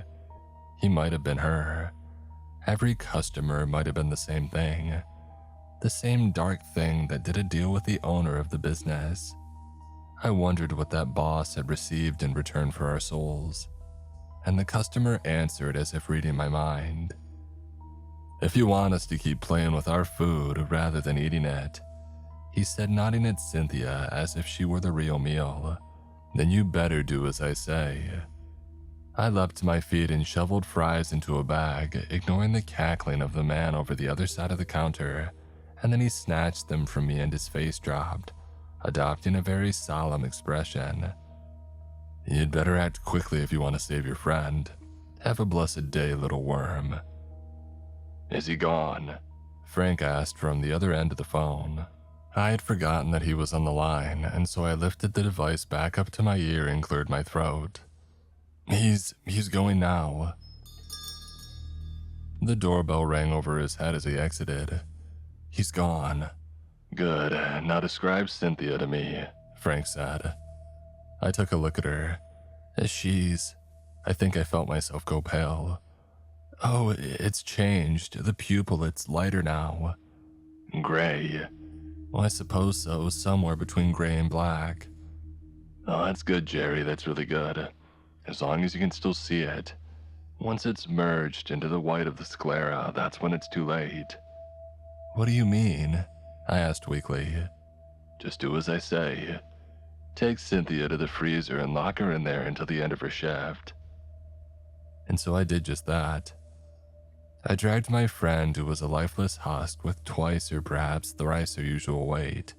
It definitely didn't align with her mass, or the mass that I could see with the naked eye, carrying with it a heaviness that I could not possibly hope to see or comprehend in this mortal dimension of existence. Just a little further, Cynthia, I grunted. And then when I got her into the freezer, Frank said, Right, now close the door and wait until your shift ends in 10 minutes. Then she should be okay. The thing should be gone. What is it? I don't know, Jerry, just shut the bloody door. Okay. I did just that and breathed a sigh of relief. Will she be okay, though? She will, said Frank with the most confidence that I had ever heard in his old, weathered, and often terrified voice. 11 minutes to go and you'll see for yourself, Jerry. So just... Cynthia. The word was whispered from the depths of the freezer and my eyes widened. Frank, did you... I heard. Did it come from the freezer? Yeah, Frank, I need to get her out of there. No, you need to follow the rule. Go and wait by the cash register and stay by your station for the next 10 minutes. That rule applies to whoever has his or her name uttered. It was Cynthia. It said her name. I heard it and you heard it. I need to get her out of there and back to the register, so... Fine. Yes, I know, fine, just hurry. If she's not in that freezer when your shift ends at 6 o'clock, she'll stay that way. Lost forever in a purgatory of... well, I don't know. I don't know what that thing in her eye is doing to her. The same thing that all the monsters do in this place. Torment and torture. And it'll be doing that to her for all of eternity if you don't have her back in that freezer at 6. So hurry, now. I threw open the freezer door and caterwauled in a mixture of horror and grief. She was gone. Jerry, began Frank. Shut up. You did this to us. You did this to her. Where did she go? What happened to her? The same thing that happens to all of them, Jerry. I'm so sorry. Why did you tell us about this job? Why would you condemn anyone to this role? Because I'm a coward, Jerry, and that was part of my deal. I find people to fill the 2 roles, or I fill one of them myself. You should be the one this place vanished, not her. I know. So fix it. I can't, or I don't know how if I can. You're gonna help me fix this. There is no fixing it, Jerry. I'll find somebody else to do the shift with you, and we'll keep waiting for the boss to arrive at the branch, okay? It's been a few months, so he must be planning on gracing us with his presence soon. And when he does, you'll go to him, you'll talk to him. You'll find a way of being granted some measure of freedom, like I have, and what? I'll end up like you. A monster who sentences fresh meat to the slaughter in an endless cycle. No, that sounds like a different kind of nightmare, Frank. I don't want that. I don't want any of that. What happens if I go missing too? Well, we fill your role. Don't talk like that, Jerry. No, I mean, what happens if I go missing before you fill my role? Before you fill Cynthia's role?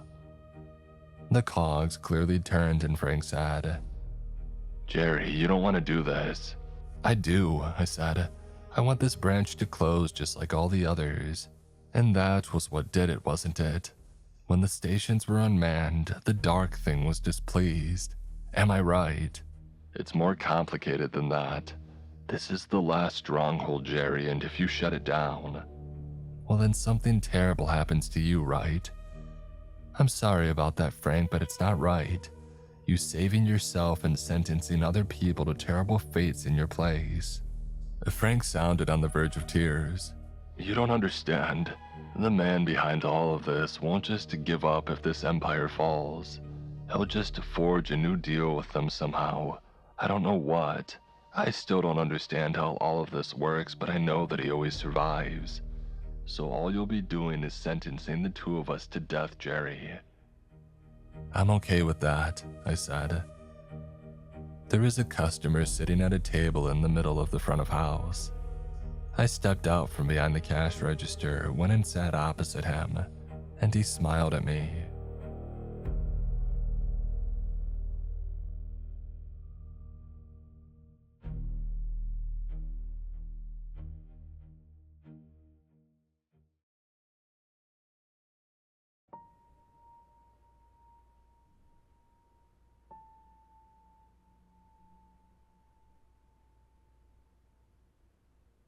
I take odd jobs because they don't come with meetings. No onboarding videos, no circle back, no polite emails when somebody says, per my last message, like they're filing a complaint with the universe. You get a text, you get an address, you do a thing and you get paid. That's the deal. Most of the time it's normal stuff people don't want to bother with. Moving a couch up 3 flights because their buddy bailed. Hauling trash to a dump because their truck is in the shop. Sitting in a guy's driveway for an hour to make sure the tow company doesn't hook his car again. Picking up a pallet of bottled water for a woman who swore she would tip and then didn't. I don't ask why. Not because I'm brave, but because the less you know, the less you carry. The only rule I keep for myself is simple. If it feels wrong, I leave. I broke that rule on February 14th because rent doesn't care about gut feelings. The text came in around noon. From an unknown number, it said, "Need a courier, 1 package delivered today, $300 cash. Reply yes for address." $300 for a delivery sounded like either a scam or something that involved a dog that would bite me. Normally, I would ignore it. I had been staring at my bank app that morning, watching the numbers like they might get better if I stared long enough. They didn't. My landlord didn't do understanding. He did late fees. I typed back, yes. The response popped in immediately like it had been waiting. Horizon Arms Apartments, 1497 Kittredge Avenue, top floor, Unit 12C. Leave package at door. Knock 3 times, wait 10 seconds, leave. Do not open package, do not enter unit. Payment in envelope under lobby mailboxes. Horizon Arms. I knew the building even if I hadn't been inside. Everybody in town knew it. Tall, ugly, brown brick apartment complex from the 70s. 12 stories, a block off the bus line. It had been temporarily closed for years after a fire and to mess with code violations and squatters, and the kind of place you only saw in the background of local news stories when they were talking about urban blight and a hazard to the community. I stared at the address long enough that my thumb went numb. I texted back, "Building's abandoned. How am I supposed to get in?" Side door, West Alley, code 0314. Use stairs, elevator disabled. 314. The code looked neat, too clean to be random. I thought about replying again, telling myself to ask who they were, demanding some kind of proof this wasn't going to end with me on the wrong side of a locked door. I did it anyway. "Who is this?" No response. I sat there on my couch, phone in my hand, listening to my refrigerator click on and off like it was making decisions. My place was quiet except for the neighbor's TV bleeding through the wall. There was a laugh track. Somebody was having a better day than me.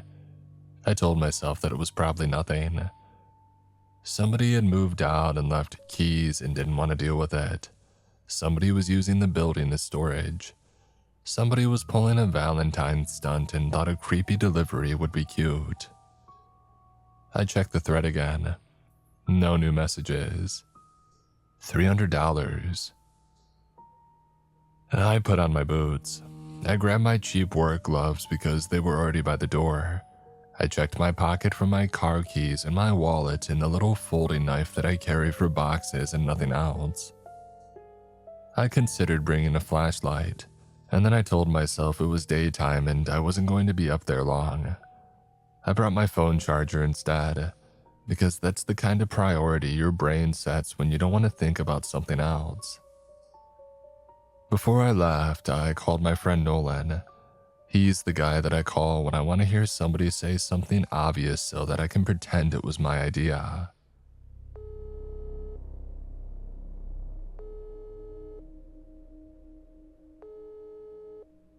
He answered on the 3rd ring. "Yo." "Hey, quick question," I said. "You finally gonna pay me back?" "I'm thinking about taking a delivery job," I said, "to Horizon Arms." He didn't talk for a second. "The abandoned building?" "Yeah," I said. "Yeah, that's not a job. That's a setup." "It's $300 cash," I said.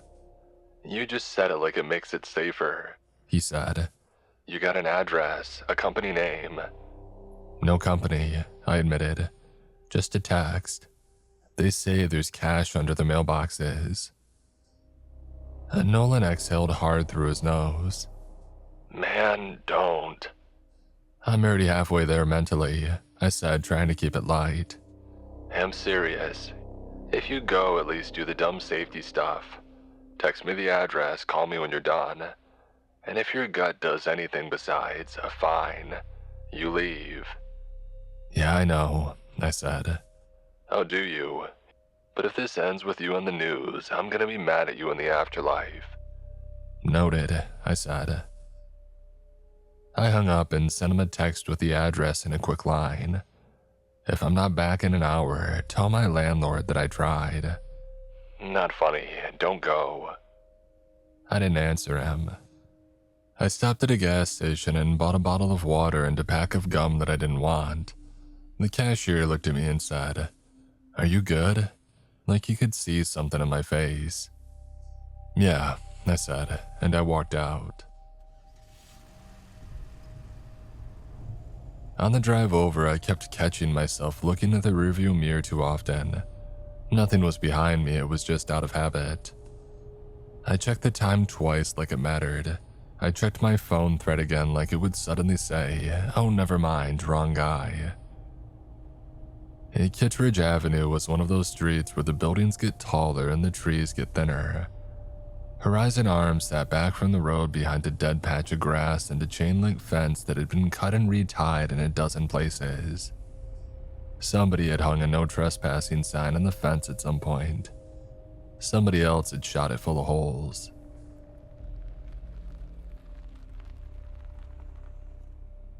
I parked across the street because there wasn't anywhere to park close that didn't feel like I was volunteering my car to get broken into. I looked at the building through my windshield.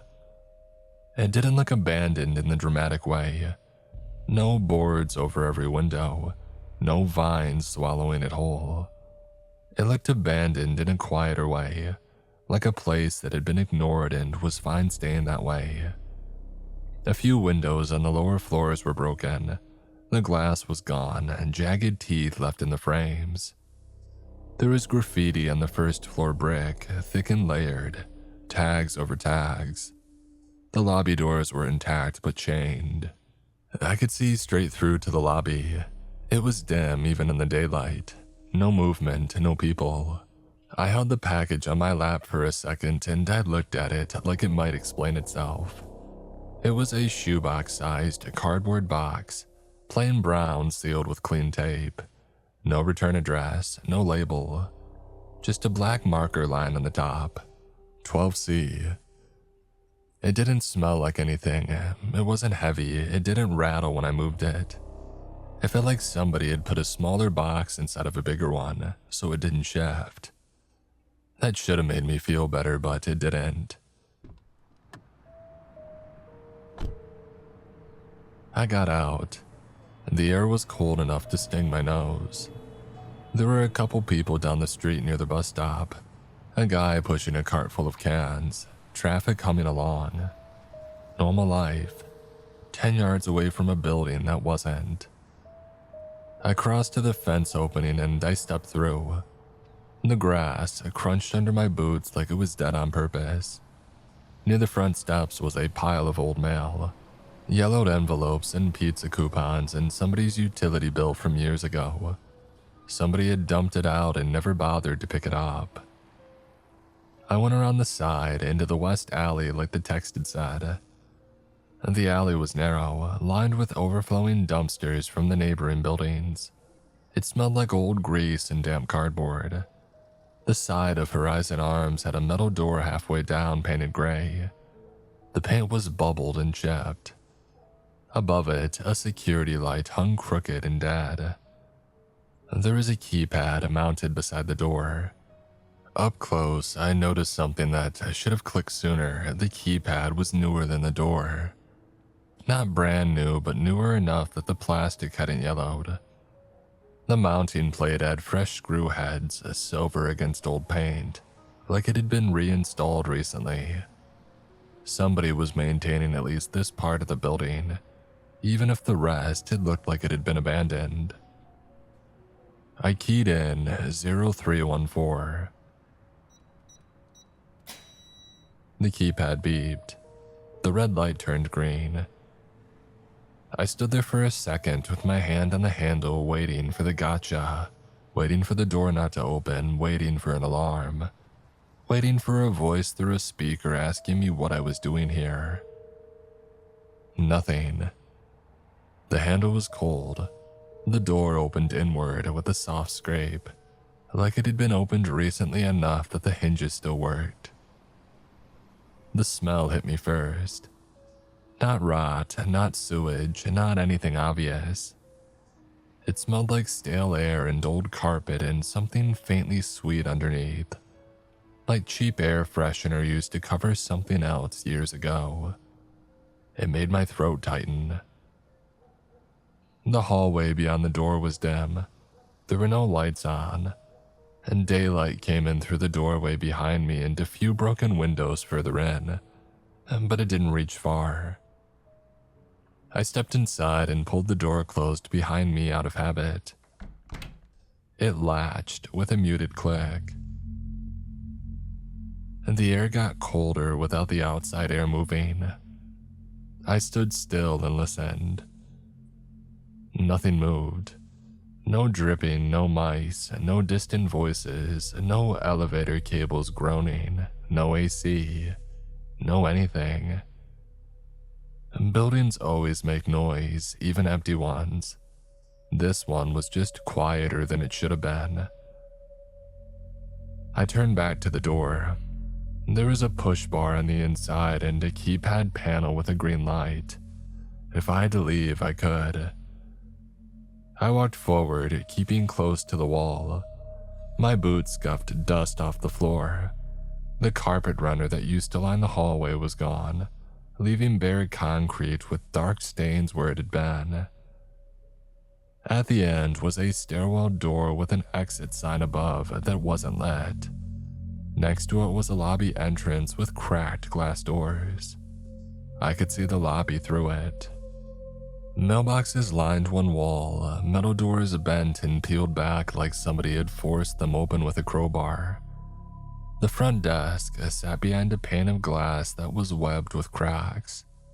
Papers lay on the floor, curled at the edges like they had been damp once and dried out wrong. The envelope was supposed to be under the lobby mailboxes.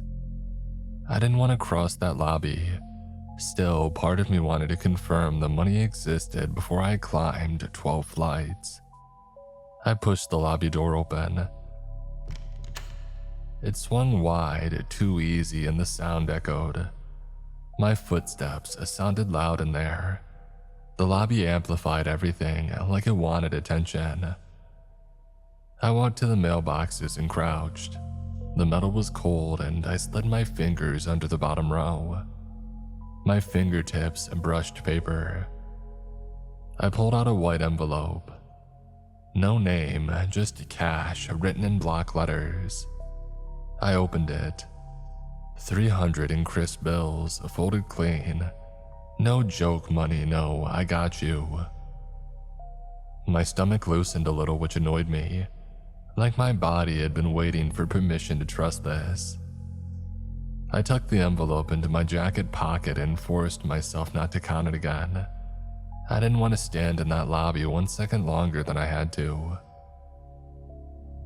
The stairwell door was heavy, metal, and painted the same gray as the side door. I pushed it open. The stairwell smelled like concrete and old smoke. The sound of my breathing got trapped in it, bouncing back at me. There were steps going up and down. I didn't need the down one, so I started up. The first few flights weren't bad. My legs warmed up. The box didn't weigh much, but holding it made my arms feel occupied, like I couldn't react fast if I needed to. I shifted it under one arm so my other hand was free. On the second floor landing, I glanced through the wired glass window in the hallway door without thinking. The hallway beyond was darker than the one that I had entered from. Some apartment doors were open, not wide but cracked, like somebody had pushed them and left them like that. The shadows inside those units looked dense and packed into corners. I kept climbing. By the fourth floor, my breathing was louder. The stairwell was the same all the way up. Gray walls, chipped paint, rust stains under the handrail brackets. On one landing, somebody had spray painted a smiley face with X's for eyes. On the 6th, there were scratch marks on the inside of the stairwell door at about chest height, deep grooves through paint into metal. It looked like somebody had raked it with something hard. I slowed down, staring at it. Maybe a tool. Maybe somebody had tried to pry it open. Maybe kids. It didn't match kids clean. I kept climbing anyway. The higher I went, the colder it got. Not dramatically, but enough that my fingertips started to feel stiff even through the gloves. My sweat cooled fast. Around the 9th floor landing, I started noticing something else. A faint sound that didn't match my steps. A low tone like somebody humming far away. It wasn't clear enough to recognize a tune, just a steady hum that rose and fell. I stopped on the landing and held my breath. The humming continued. It didn't sound like it was echoing up the stairwell from below. It sounded level, like it was on one of the floors behind a door. And then the humming stopped all at once. The silence after it was worse. I started moving again faster now because I didn't like standing still when something might be listening. By the time that I had reached the 12th floor, my thighs were burning and my shirt was damp under my jacket. The stairwell door to the hallway had a little number plate on it. 12. Someone had scratched it with something sharp. I pushed the door open. The hallway outside was darker than the floors below. There were no broken windows on this floor that I could see, which meant no daylight. The only light came from the stairwell behind me and it didn't reach far. The air smelled different up here. Not just stale, there was something like wet metal to it. I didn't move at first. I let my eyes adjust. The hall was long and straight, carpeted, and a dirty, flattened runner that still clung to the floor. Apartment doors lined to both sides. Most were closed. A couple were open a few inches. At the far end, a red exit sign glowed faintly above another stairwell door, but the light was weak, like it was running on a dying backup battery. Unit numbers were on plaques next to each door. 12A, 12B, 12C. It was on the left side about halfway down. I started walking. My footsteps were muffled by the carpet. Quiet footsteps make it feel like you're sneaking even when you're not trying to. Halfway down the hall, the smell got stronger. I passed a door with the plaque missing. The door itself had a strip of duct tape across the peephole. Another had something dark smeared around the handle, dried and flaky. My stomach had tightened again. I tried swallowing and I felt my throat stick. I had reached 12C. The door looked newer than the others. Not brand new, but less worn. The peephole didn't have tape. The paint wasn't chipped as bad. There was a clean strip of masking tape along the bottom edge, like somebody had sealed it at some point, and then peeled it and replaced it, and then replaced it again. No sounds from inside. No TV, no movement. I stepped up to it.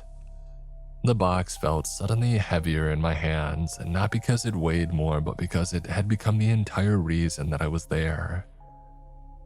I set it down in front of the door right under the peephole.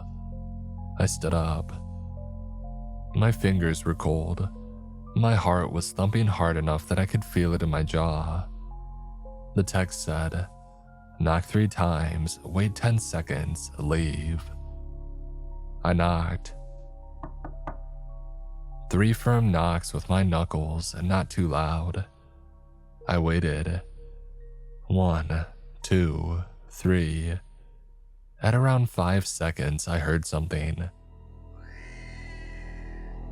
Not from inside the unit, from down the hall at the far end past the dim exit sign. A sound like a pig squealing. Not a vague animal noise, the specific ugly sound of a pig when it's scared or hurt. High, wet, panicked, with a breathy wheeze under it. My whole body went still. The squeal cut off abruptly like somebody had covered an animal's mouth. Then silence again. I kept my eyes on 12C's door for another second, like it might open and explain everything. It didn't. The 10 seconds were up and I should have left. Instead, I did what people do when they hear something wrong in an empty place. I looked down the hallway. At first, I didn't see anything, just darkness and closed doors and that weak red exit sign. And then at the far end, movement. Someone stepped into view from around a corner near the exit stairwell. A man. At least it was shaped like a man. He was tall and thin, a hoodie, jeans, work boots. His posture was relaxed, like he was out for a walk. His head was tilted slightly like he was listening to something that I couldn't hear. And then he took another step into the weak light. He was wearing a pig mask. Not a cheap Halloween one, it covered his whole face. Pinkish rubber, snout, little ears, glossy black eye holes that didn't show anything behind them. The kind of mask that tries too hard to be realistic, which makes it even worse. I stared at him and my brain tried to make it less real. Maybe it's a prank, maybe it's a squatter. And then I remembered the squeal. The man in the pig mask lifted his head a little like he had finally noticed me. He didn't rush, he didn't shout. He just started walking toward me at an even pace. And he was humming, softly, like somebody humming to themselves while they cooked dinner. I backed up one step. He kept walking. I backed up again. My shoulder brushed 12C's door. The box was on the floor between us like an offering. The pig-masked man didn't look at it, didn't even glance down. He kept coming and humming. My mouth went dry, my hands were cold inside my gloves. I tried to make my voice do something useful. "Hey," I called, loud enough to fill the hall.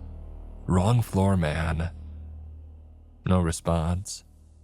The humming continued. He took another step.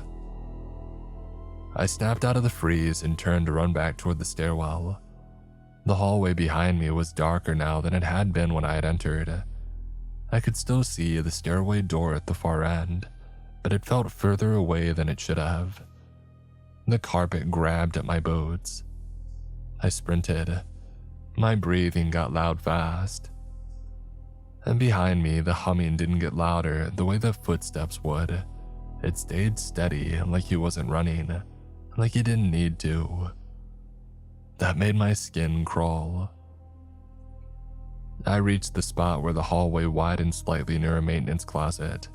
My foot hit something low, something that I didn't see in the dark. A tight, sudden pull. The world yanked sideways. I went down hard. My hands shot out to catch myself, a palm slamming into the carpet. My knee hit next, a sharp jolt, and then pain exploded in my left leg. Not a clean pain, not a simple cut. It felt like my leg got grabbed and dragged through a metal fence. I screamed and I couldn't stop it. I twisted, trying to see what I had hit, and my left leg moved wrong. Not broken, but pulled tight against something. Barbed wire. A line of barbed wire strung low across the hallway, anchored to a door handle on one side and a pipe on the other. It was stretched taut like a trip line. The barbs weren't small, thick twisted points, the kind that they used on fences. When I had hit it at full speed, it hadn't just tripped me, it had caught my leg and ripped. My jeans were shredded from mid-shin up toward my knee. Underneath, my skin was open in jagged lines. Blood was already soaking through dark and fast. I could see pale tissue under torn skin. The pain hit in waves that made my stomach flip and my vision pulse. I grabbed the wire with both hands without thinking, trying to pull it away. The barbs bit my gloves and the wire didn't budge. I yanked again, harder. Pain lanced up my leg so sharp that my vision went gray for a second. I heard the humming. Closer now.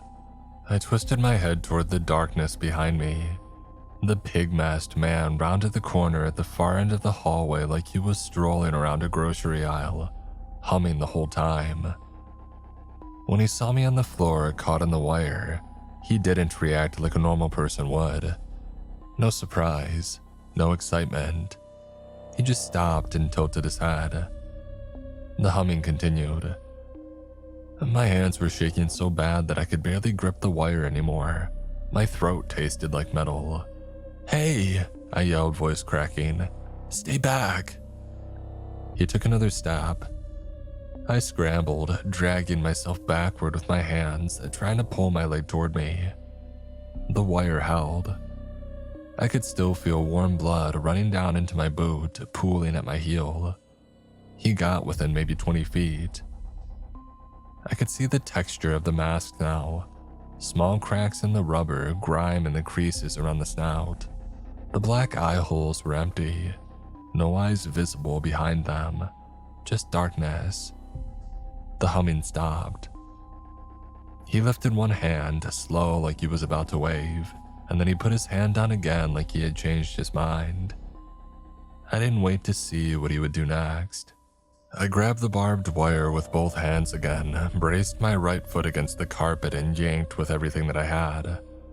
The wire snapped free from whatever it was tied to on the right side. The sudden release made me jerk backward, and the wire ripped across my left leg again as it went slack. I screamed so loud that it hurt my own ears, but my leg was free. I tried to stand and my left leg buckled immediately. It wasn't just pain, it was the leg not wanting to take any weight. My boot felt wet inside. I crawled, hands and knees, dragging my left leg behind me like it belonged to somebody else. The pig-masked man started walking again. Not fast, not slow, just steady. His boots made soft sounds on the carpet. I reached the stairwell door at the end of the hall like it was a finish line. My fingers fumbled for the push bar. It was cold and smooth, and I shoved it. The door didn't open. For a split second, my brain refused it. I shoved again, harder. Still nothing. This wasn't a normal locked feeling. It was like the door was physically jammed, like something had wedged it from the other side. And then I saw the detail that I had missed in the dark. The bottom edge of the door had a strip of torn carpet bunched up underneath it, jammed tight. The old runner in the hallway was frayed. Somebody could have kicked a wad of it under the door in seconds and turned it into a wedge. The pig-masked man was closer now, 15 feet, 10. He started humming again. Not the same tune, a different little pattern, like he was picking something at random. My hand slapped around on the floor for anything solid. My fingers hit something metal near the baseboard, a broken piece of pipe, maybe from a railing bracket. I grabbed it and hooked it down near the bottom edge of the door where the carpet wad was jammed. I pried. The carpet tore with a rough ripping sound and the humming stopped. The pig-masked man leaned forward slightly, like the sound mattered to him. I pried again, harder. The wad pulled free enough that the door shifted a fraction. I could feel it give, a tiny movement that said it wasn't locked and just stuck. I dropped the pipe and shoved with both hands. The door opened. Cold stairwell air rushed out, smelling like concrete and old smoke. I hauled myself through the doorway, dragging my left leg over the threshold. The door started to swing shut behind me, heavy on its hinges. I looked back one last time as it closed. The pig-masked man didn't rush to stop it. He didn't grab the door. He stood in the hallway's dim light, perfectly still. As the gap narrowed, he lifted something up in front of his chest. A sign. White poster board, thick black letters. Be my Valentine. And in the corner, a small red heart like a kid would draw on a card. For a second, I saw his hand holding it. Bare, pale skin, clean nails. A normal hand. And then the door shut. The latch caught. The sign vanished. The hallway vanished. I sat in the concrete landing inside the stairwell, panting like I had been running for miles. My left leg was a mess. Blood pooled on the step under my calf and it ran in a thin line down toward the lower landing. My phone felt slick in my hand when I pulled it out, like sweater blood had gotten on it. I hit 911.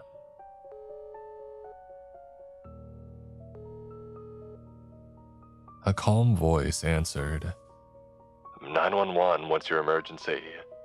I need help. My voice sounded wrong, too thin. I'm in Horizon Arms Apartments, the abandoned building on Kittredge. I'm injured. There is a brief pause. Sir, can you confirm the address? 1497 Kittredge, I said. West side, I got in through the alley door. Please, I need an ambulance. My leg's cut up bad. Okay. Stay on the line with me. Are you in immediate danger right now? There was somebody in there, I said. A man wearing a pig mask. And where is he now? I don't know, I said. I'm in the stairwell, 12th floor. Listen to me. Can you secure the stairwell door? Is there a lock on your side? I looked at the door. It had a little thumb-turned deadbolt. My hand shook as I reached up and turned it. It clicked into place. Yes, I said. Locked. Okay, good. Do not go back into the hallway. I need you to apply pressure to the wound. Do you have anything you can use, a shirt or a jacket? My jacket, I said. Okay, use it. Firm pressure and tell me your name. I gave it my full name because suddenly I wanted to be very real and very traceable. The operator asked the usual things. My age, allergies, medications, if I could wiggle my toes. I did because if I couldn't, that meant something worse than pain.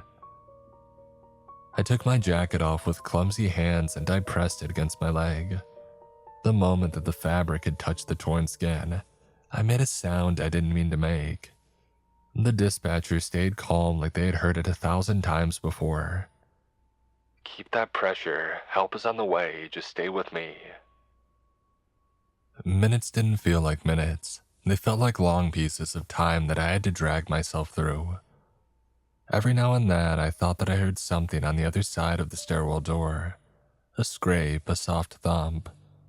Then it would stop and I'd be left listening to my own breathing. Eventually, I heard voices below me in the stairwell. Boots on steps, radios.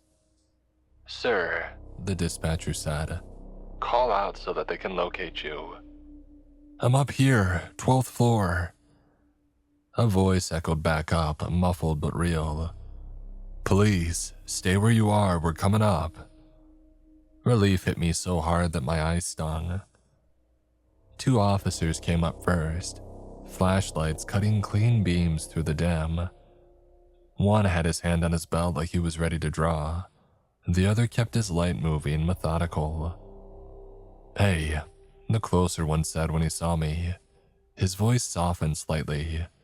You called. Yeah, I said, that's me.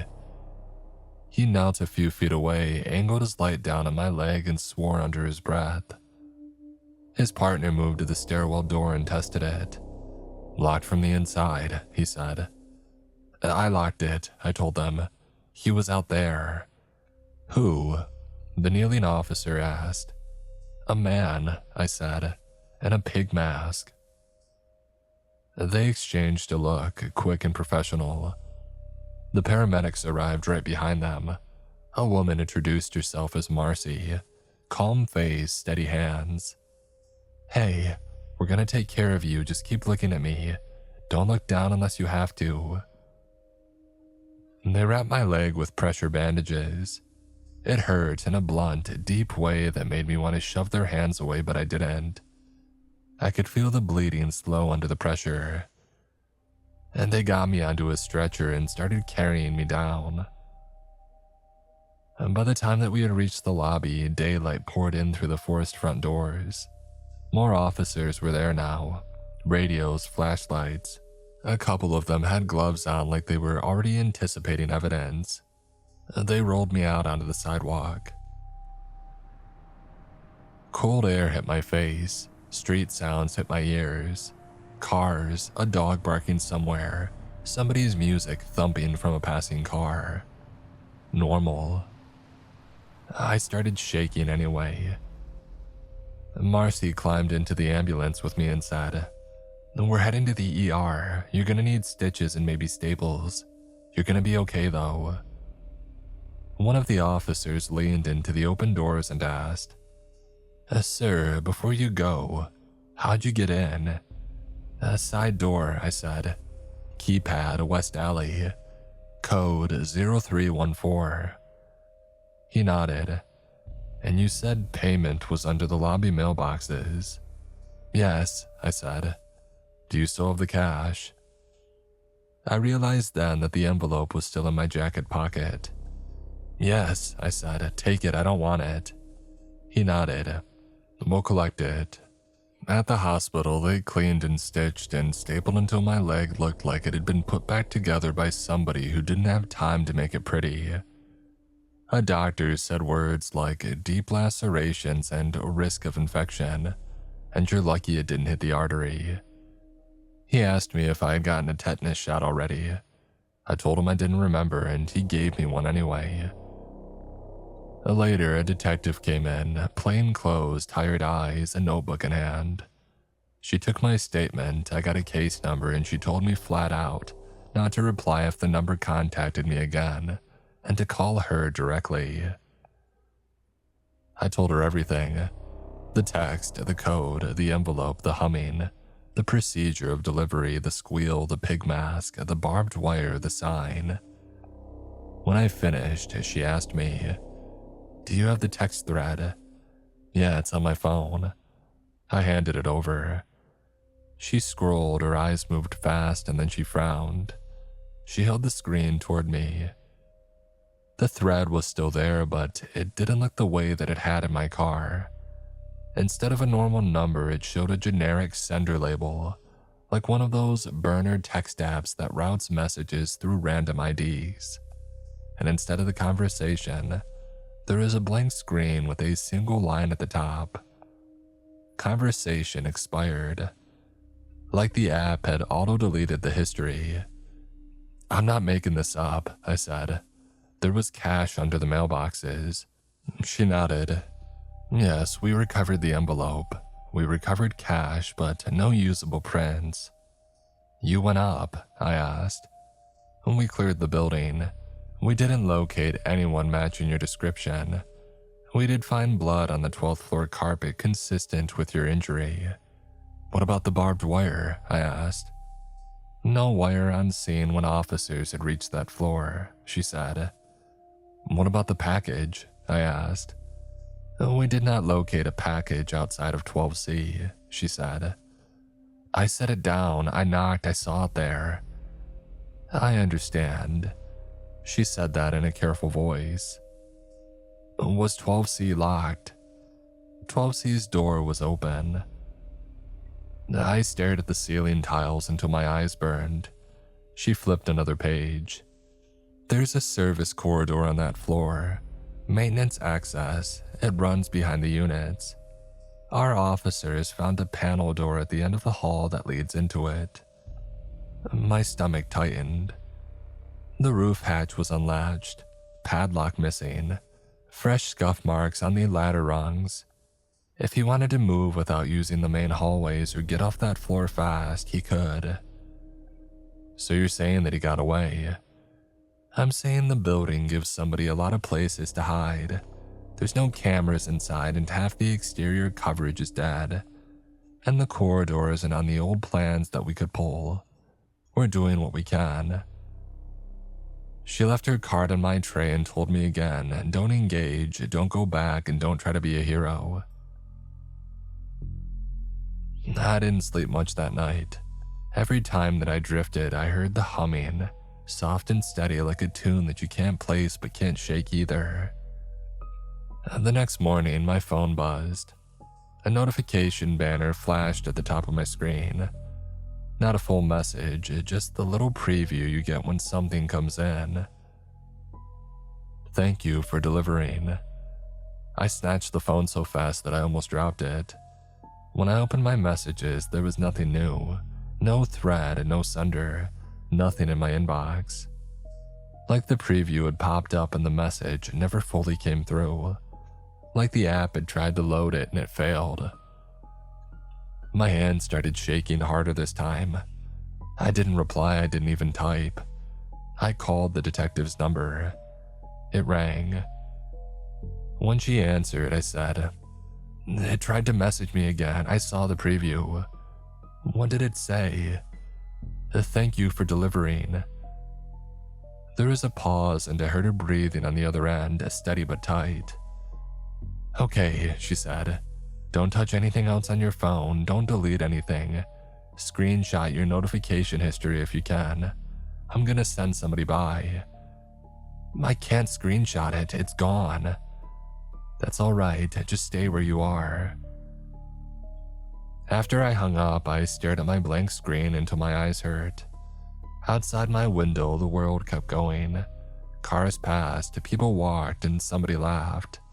And I thought that I heard a squeal in the distance.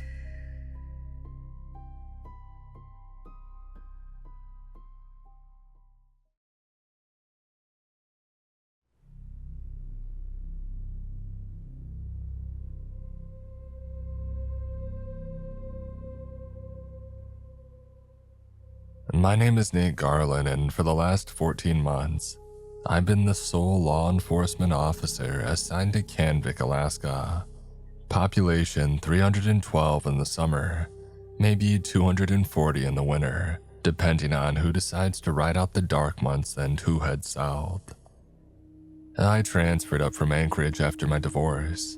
There was an opening that nobody wanted, and the pay differential for remote postings was good enough to help me crawl out from under the debt that Lisa and I had split down the middle.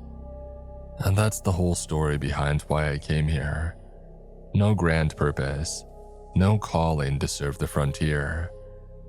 I needed the money and I needed to be somewhere that my ex-wife's new boyfriend wasn't going to show up at the same grocery store. Canvik sits where a gravel road dead ends against the northern coast. There's a fuel depot, a general store that doubles as a post office, a small medical clinic staffed by a rotating nurse practitioner who flies in on 2-week shifts, and a tribal council building that serves as the center of everything that matters in town. My office is a converted storage unit attached to a small cabin that the department leases from the borough. The cabin smells like diesel and old carpet, and the office has a desk, a radio, a gun safe, and a space heater that clicks every 40 seconds like a metronome. The prior officer was a guy named Walt Dreyer. He left the posting 8 months early without finishing his contract. The official paperwork had said medical leave. When I had asked my lieutenant about it before I shipped up, he just said that Walt had a rough winter and left it at that. I didn't push. At the time, I figured the isolation got to him. It gets to a lot of people. My daily work is mostly quiet. Welfare checks on elders during the storms, fuel disputes, the occasional domestic call that needs a calm voice more than a badge. I work alone. The nearest backup is a state trooper station about a 90-minute flight south. And that's in good weather. In bad weather, which is most weather from October through April, I'm on my own entirely. The darkness is the first thing that gets to you. I had read about it before I came, but reading about it and living it are two completely different things. In deep winter, the sun doesn't come up at all, not for weeks. You get a few hours of gray twilight around noon, this thin band of lighter sky along the southern horizon, and then it's dark again. Not dusk, dark.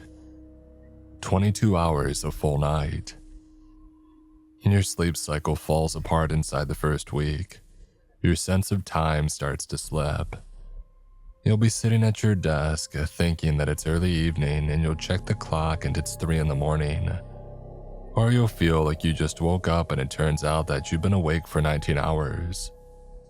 You stop trusting clocks because the numbers don't connect to anything that your body recognizes. There's no sunrise to reset you, no afternoon light to mark the halfway point of a day. Just dark, then gray, and then dark again. The other thing that happens, and nobody warns you about this, is that the darkness changes the way you think about the land around you. During the summer months, Canvik sits in a landscape you can see and understand. Tundra, coastline, mountains in the distance, and the ocean stretching out blue and wide. You can orient yourself. You know what's out there. But in winter, the darkness swallows all of it. The town becomes an island of light in a void that could contain anything. And your imagination, whether you want it to or not, starts populating that void. But the thing about the darkness that nobody tells you is what it does to your trust in your eyes. When you're out on patrol, driving the coast road with your headlights cutting a tunnel through the black, everything outside that tunnel might as well not exist. Your brain starts filling in the gaps. Shadows move. Snowdrifts look like figures. The edge between what you're seeing and what you're imagining gets thin enough that you stop being sure which side you're on. I'm going to talk about 3 things that happened during my first winter in Canvik. I'm not going to try to explain them. I'm just going to tell you what happened. About 6 weeks into my posting, it was the middle of November. I got a call on the radio from Brenda Kowalski. Brenda runs the general store, a stocky Polish woman in her 50s who had moved up here with her husband 20 years ago and stayed after he had died. She's the kind of person that doesn't rattle easily, which is why the tension in her voice caught my attention. She said there was a man standing outside her shop that she didn't recognize. In a city, that means nothing. In Canvik, it's an event. Everybody knows everyone. Visitors come through occasionally, researchers or pipeline contractors passing through on their way somewhere else. But they almost always check in at the store or the fuel depot first. This man was just standing on the road about 15 feet from the store entrance, facing the building, and he had been there for roughly 20 minutes. Brenda said that he wasn't dressed for the weather. A canvas work jacket, regular pants, no hat, no gloves. The temperature outside was around 30 below.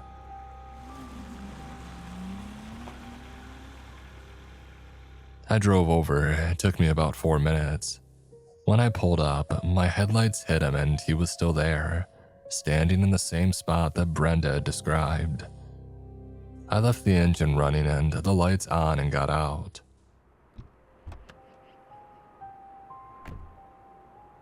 He was average height, maybe 5'10", late 40s or early 50s, thinning brown hair, clean shaven. His skin was that deep wind-burned red you get after real exposure.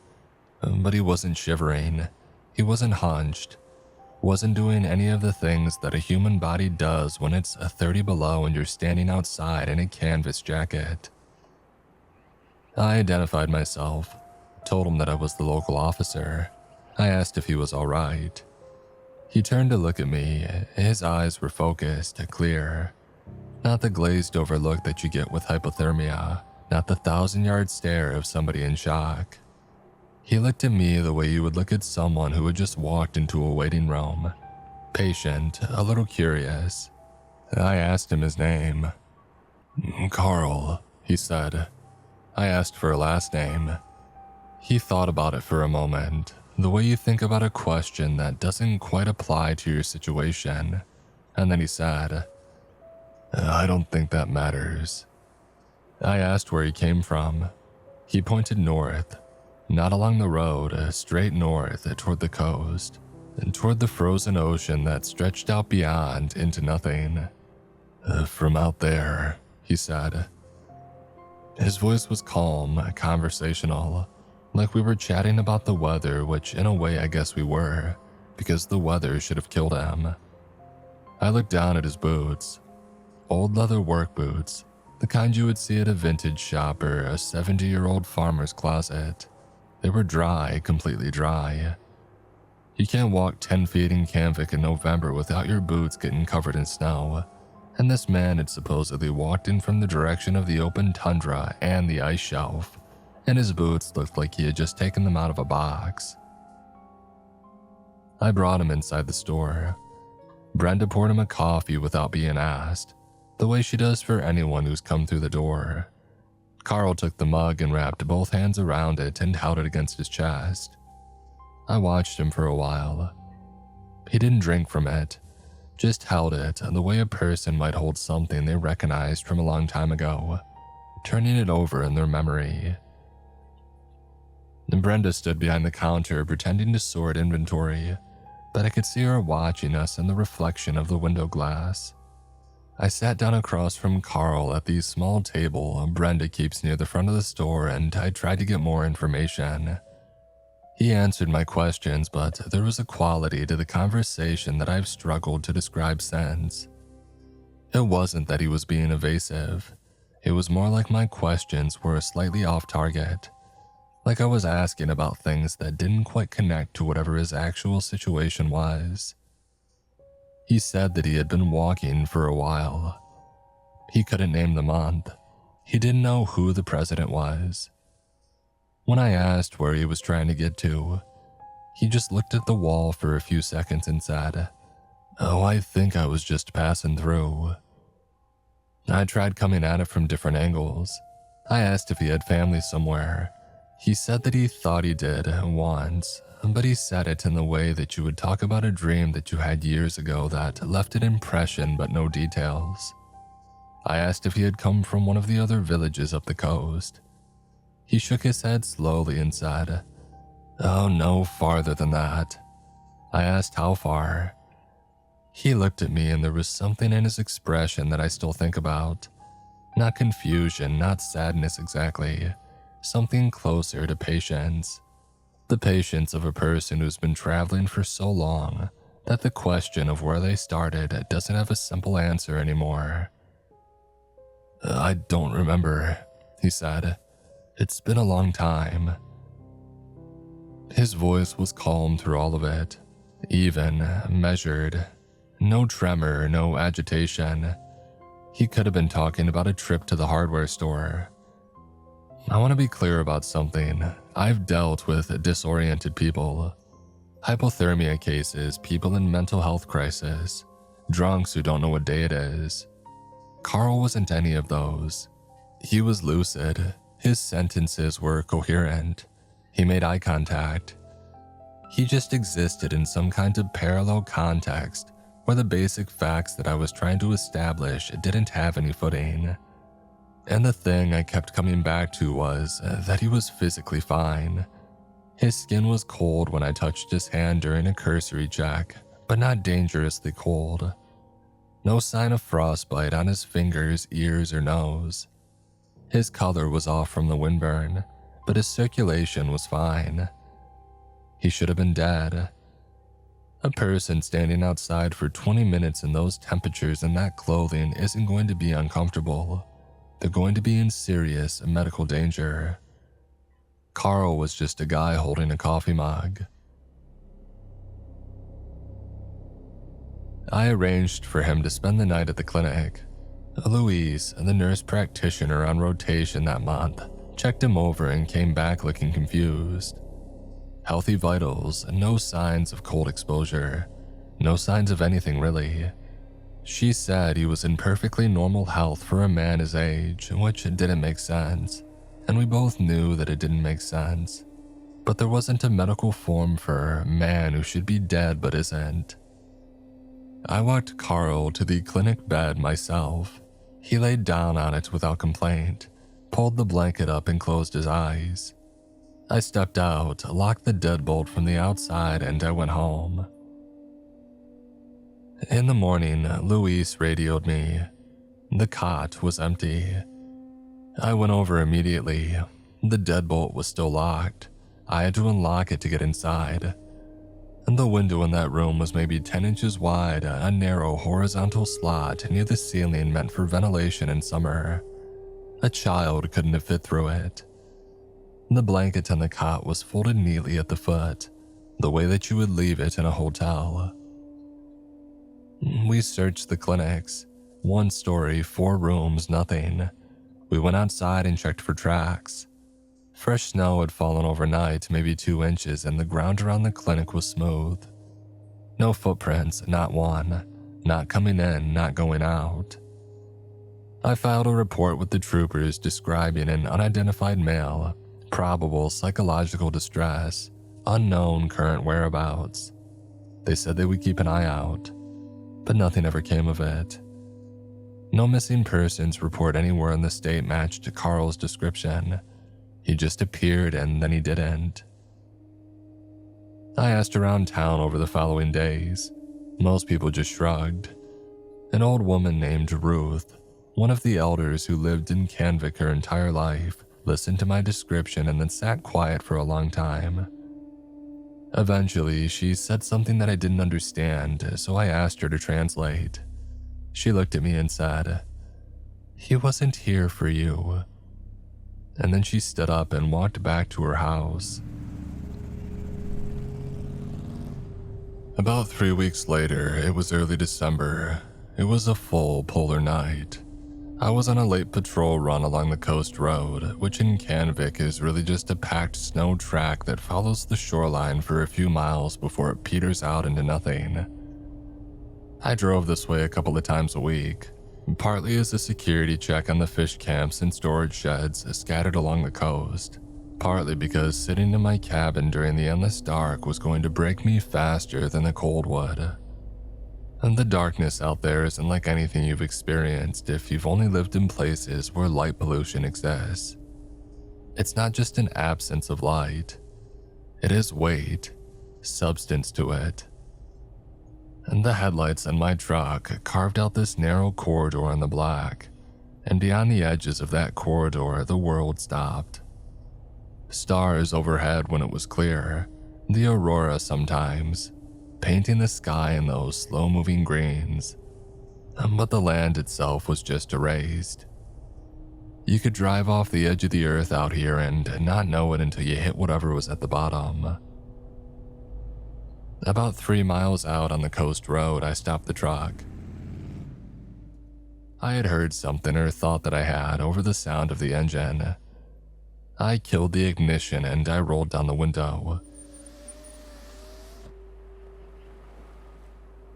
The sea ice makes noise. Anybody who's spent time on the northern coast knows this. It groans, it cracks. It makes these long, slow sounds like a ship hull settling. You get used to it the same way you get used to a house creaking. But what I was hearing wasn't that. It was rhythmic. A low, resonant tone that pulsed in a slow, steady beat. Maybe one pulse every 4 or 5 seconds. Not mechanical. There was an organic quality to it. Like something enormous breathing far away, or a heartbeat echoing up through the ground from somewhere deep.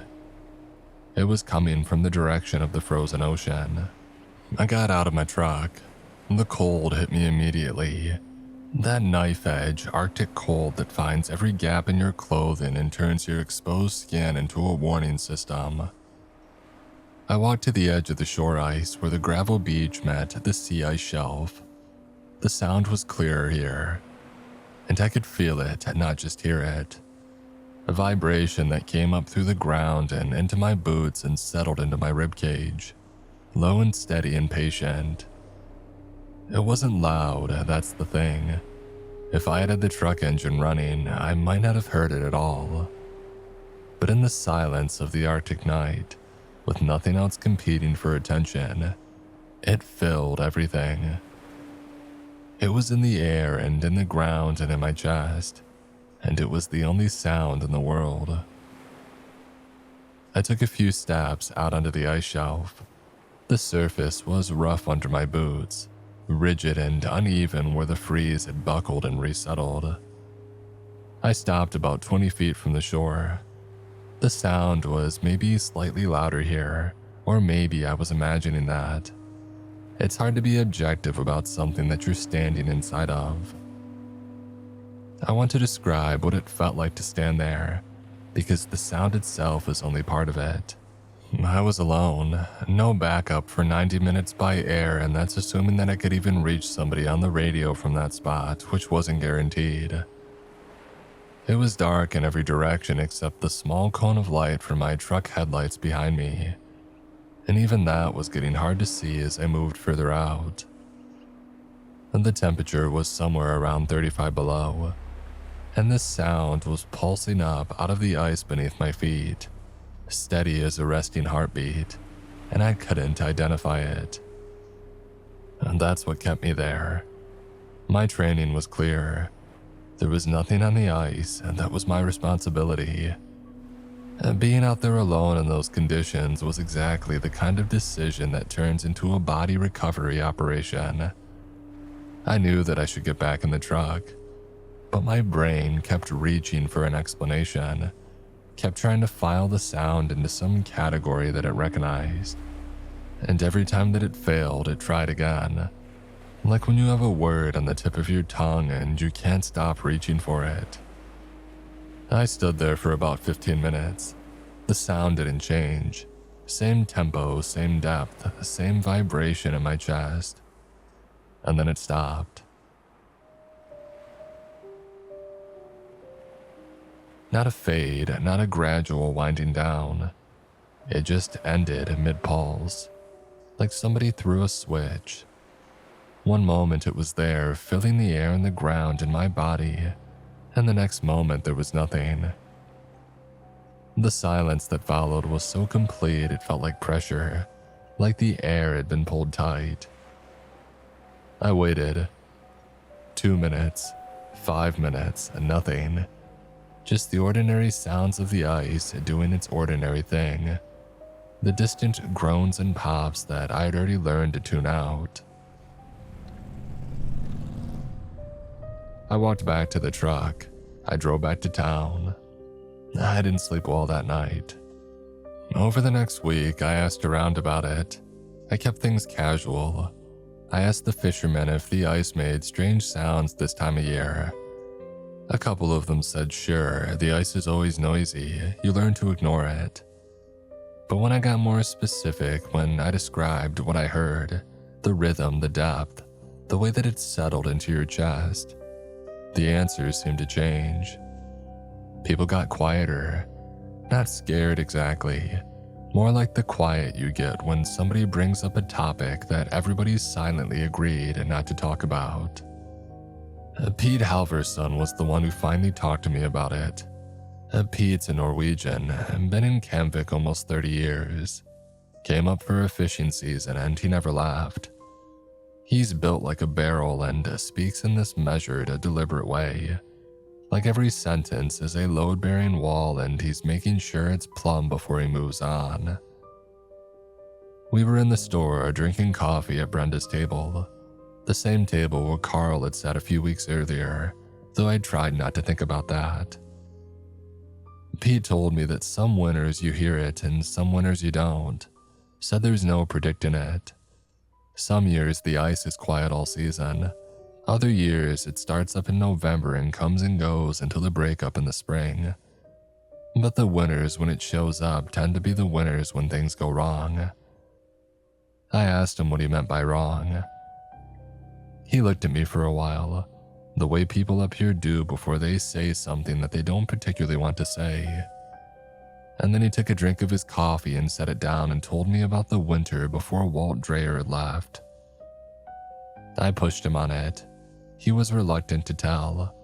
He swirled his coffee around in his mug for a while and looked out the window at the dark. The winter before Walt left, Pete said, they heard the sound for about 2 weeks running, off and on, mostly at night, sometimes during the twilight hours. And that winter, 3 people from the village went out on the ice and didn't come back right. 2 of them were eventually found, dead, exposure. But their bodies were a long way from where they should have been, much farther out on the ice than made any kind of sense given when they had left and how long they'd be gone. Pete said that one of them, a younger guy who had gone out to check his crab pots, was found almost 12 miles from shore. He had been gone less than 6 hours. Even on a snowmobile, 12 miles out and the distance back would have been a stretch. But the guy was on foot. His snowmobile was still parked at the shore where he had left it. Yeah, his tracks went straight out, Pete said, like he wasn't wandering, like he knew exactly where he was going. A straight line due north for 12 miles. I asked what was 12 miles out, what he had been walking toward.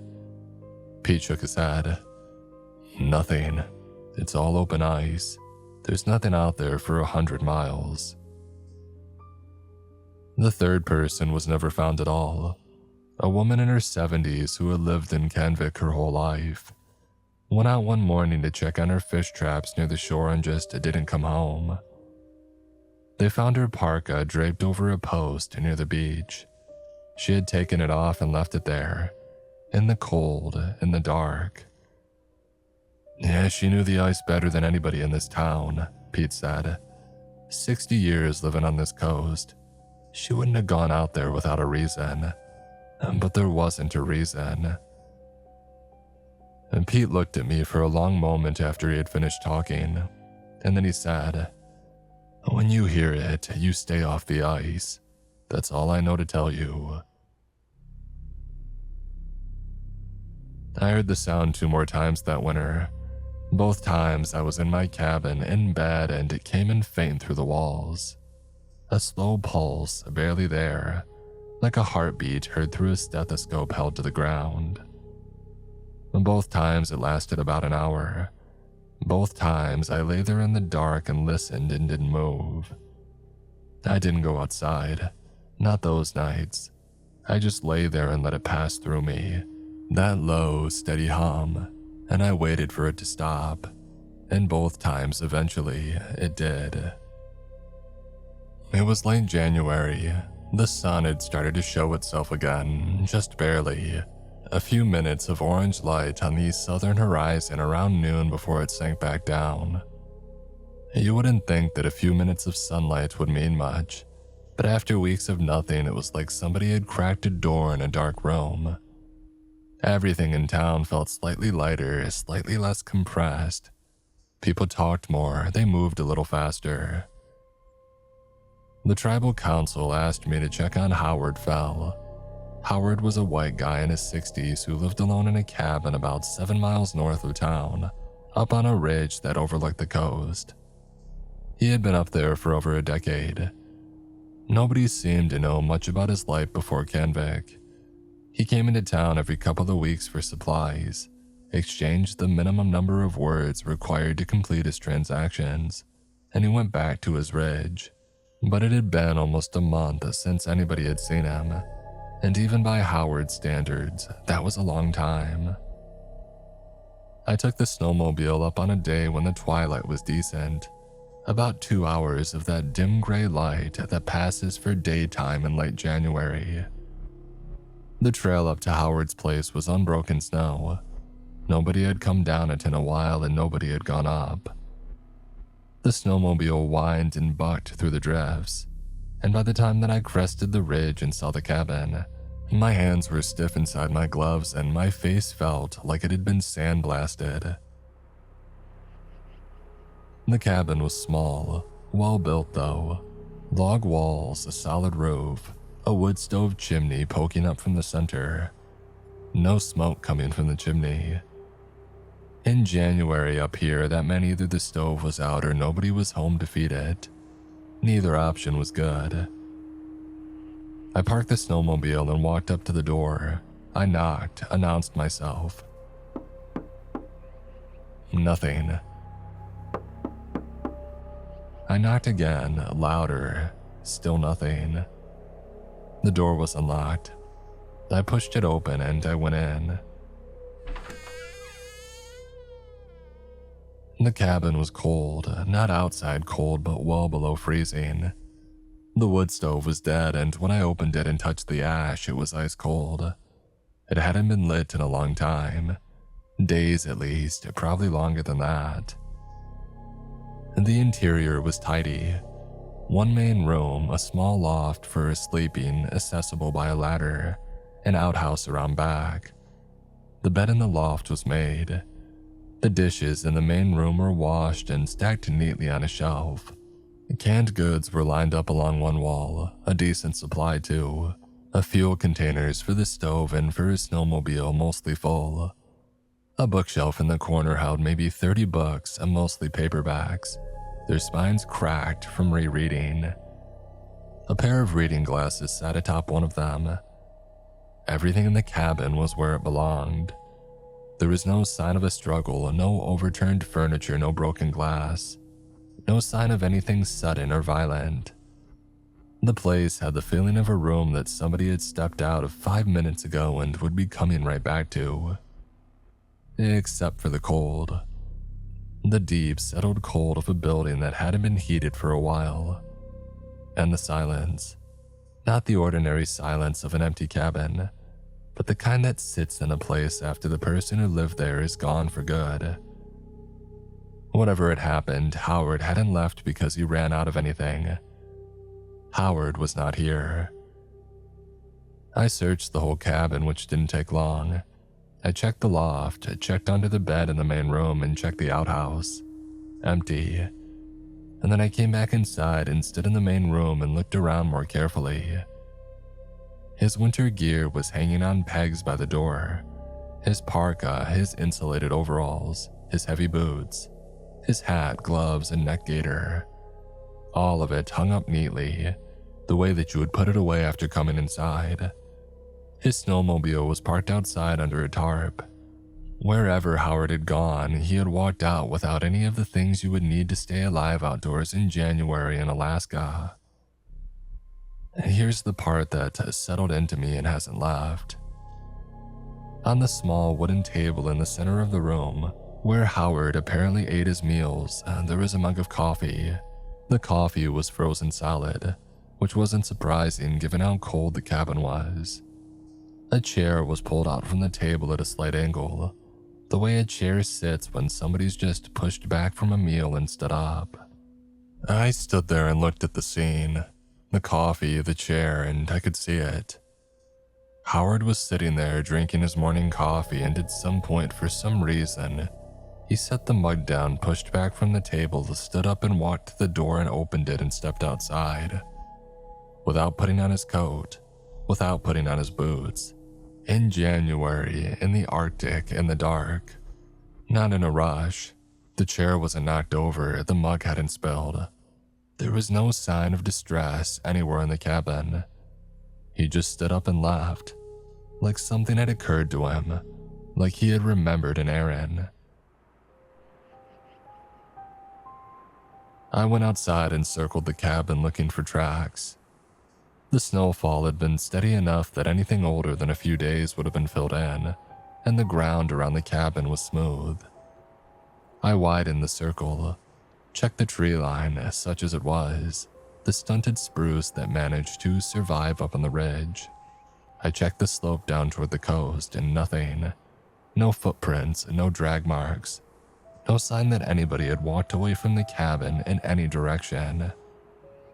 I radioed it in and spent another hour searching the immediate area before the twilight faded and I had to rely on my flashlight. No sign of Howard Fell. Over the following week, a search was organized. State troopers sent a 2-person team up and a dozen volunteers from the village helped cover ground. They searched a wide radius around the cabin, the trails down to town, the coastline. Dogs were brought in. The handler was a woman named Peggy from Barrow who had done search and rescue for 15 years, and she told me afterward that the dogs wouldn't pick up a trail. Not that they had picked one up and lost it, and they wouldn't even start. They circled the cabin and just looked at her confused, the way that dogs look when you ask them to do something and there's nothing to do, as if Howard hadn't walked away, as if he had just stopped being there. The search was called off after 10 days. Howard Fell was listed as missing, presumed dead from exposure. The conclusion was reasonable on paper. A man walks outside without gear in the middle of winter. He's gonna be dead within an hour, maybe less. The body would turn up in the spring when the snow melted, everybody figured. But here's what stayed with me. About 4 days into the search, I went back to the cabin on my own. I wanted to look around one more time with fresh eyes. Everything was the same, undisturbed since my initial visit. The coffee, the chair, the gear on the pegs. I didn't find anything new inside. But when I stepped out onto the porch and I looked north, down the ridge toward the frozen coast, I saw something in the snow. Far away, maybe a quarter mile down the slope, out where the terrain opens up into that wide white emptiness before it reaches the shore ice. A dark figure standing still, facing away from me, facing north toward the ocean. My first thought was that it had to be Howard. My second thought was that if Howard had been standing out there without winter gear for the past 4 days, well then he was long dead. My third thought was that the figure was too still. Not the stillness of a person standing in the cold, a different kind of still. The kind of still that makes you realize how much movement a living person makes, even when you think that they're motionless. The slight shifts, the breathing, the small adjustments. This figure had none of that. It was just there, dark against the white, like a hole in the snow. I shouted. My voice cracked in the cold air and carried out across the snow and came back as nothing. No response. The figure didn't move. I started walking toward it. The snow was deep, past my knees in places, and every step was work. I kept my eyes on the figure as much as I could, but when you're struggling through drifts, you have to watch your footing. And every time I looked down and then looked back up, the figure seemed like it might have shifted slightly. Or maybe it hadn't. The twilight was low and gray and it played tricks with depth and distance. And after about 100 yards, I stopped to catch my breath. I looked up, and the figure was gone. I scanned the slope. The snow in every direction was unbroken. No tracks, no movement. Just white fading into gray, fading into the dark sky above the coast. I stood there breathing hard, steam pouring from my mouth, and I tried to convince myself that it had been a trick of the light. Low-angle twilight does things to your perception up here. Shadows can look solid. A dark patch of exposed rock can look like a person if you're already keyed up and looking for something. I almost had myself convinced. And then, standing there alone on that slope, I heard it. That sound. That pulsing from the ice, rising up faint but clear from the direction of the frozen coast below me, and that familiar low tone settling into my chest the way that it had before, slow and patient and completely indifferent to the fact that I was listening. It went on for about 30 seconds and then it stopped. The same sharp cutoff mid-pulse like a door closing. I stood there for a while after it stopped. I don't know how long. The cold was working on me and I knew that I needed to move, so eventually I turned around and walked back up to the cabin. I got on my snowmobile and I drove back to town.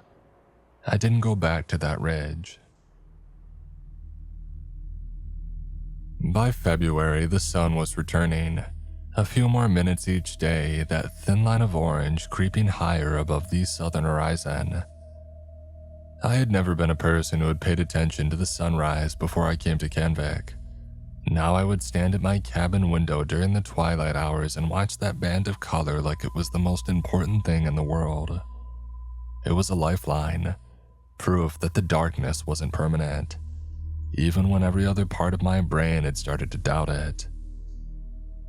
I talked to Ruth again, the elder who had brushed me off after the Carl incident. I found her in the tribal council building, sitting by the wood stove with a cup of tea, and I sat down across from her and didn't say anything for a while. She looked at me over her cup, and I think that she could see it. The winter, the weight of it. Not just the cold and the dark, but everything else. Everything that I had been through. At this time, she was more willing to speak. She didn't give me a neat package. There was no big explanation, no mythology laid out in order. She spoke the way you'd speak about something that you've lived with your whole life. Something so woven into the fabric of your daily existence that pulling it out for examination feels slightly absurd. Like explaining gravity to someone who's asking why things fall. She said the land up here is old. Not old the way that other places are old. Old in a different way, a deeper way. The kind of old where time doesn't really mean the same thing. She said there are things in the ice and in the dark water underneath the ice that had been there since before people came to this coast. And those things don't think the way that people think. They aren't hostile. They aren't friendly. They don't have intentions. At least not in any way that we would recognize. They just exist. The same way that a deep ocean current exists, or the cold itself exists. You don't fight a current. You learn where it flows and you stay out of its path. I asked her about Carl. She said that some people get pulled in, not grabbed, not taken. Pulled the way a current pulls, where you don't realize what's happening until you're too far out to get back. She said that it happens slowly usually. Somebody starts looking north more than they used to. They take walks that get a little longer each time. They get quiet. And one day they go out and they don't come back. She said Howard was probably one of those. She said you could see it in him the last few times that he came to town. The distance in his eyes. Like he was already halfway somewhere else. I asked about Carl specifically if he had been pulled in too, and she thought about it. Oh, he was something different, she said. Like something that got pulled in a long time ago and washed back up for a while. Like driftwood. I asked her what the sound in the ice is. She was quiet for a long time, long enough that I thought she wasn't going to answer. And then she said it's the ice remembering. I waited for her to say more, but she didn't. She finished her tea and put the cup down and looked at me, and I understood that she had told me what she was going to tell me and that the rest was mine to sit with. I didn't try to build a theory out of any of it. I'm a cop. My job is to respond to situations, help people, and keep things in order. I'm not a researcher or an investigator looking to solve a mystery. And the truth is, what happened that winter didn't feel like a mystery. Mysteries have answers that you just haven't found yet. This felt more like the world had showed me an edge, a place where the things I understood stopped working, and beyond that edge there was something that I wasn't going to understand no matter how long I looked at it. What I did start to understand was why the people of Kenvik live the way they do, why they respect certain boundaries without talking about them, why they don't go out on the ice when the sound comes, and why they don't ask too many questions about the things that happen in the dark months. It isn't superstition. It's the same practical wisdom as knowing not to walk on thin ice or not to turn your back on the ocean. You learn what the dangers are and you build your life around them. I thought about Walt Dreyer a lot during those weeks. The officer before me, the one who left on medical leave halfway through his contract. I had always assumed it was the isolation that got to him.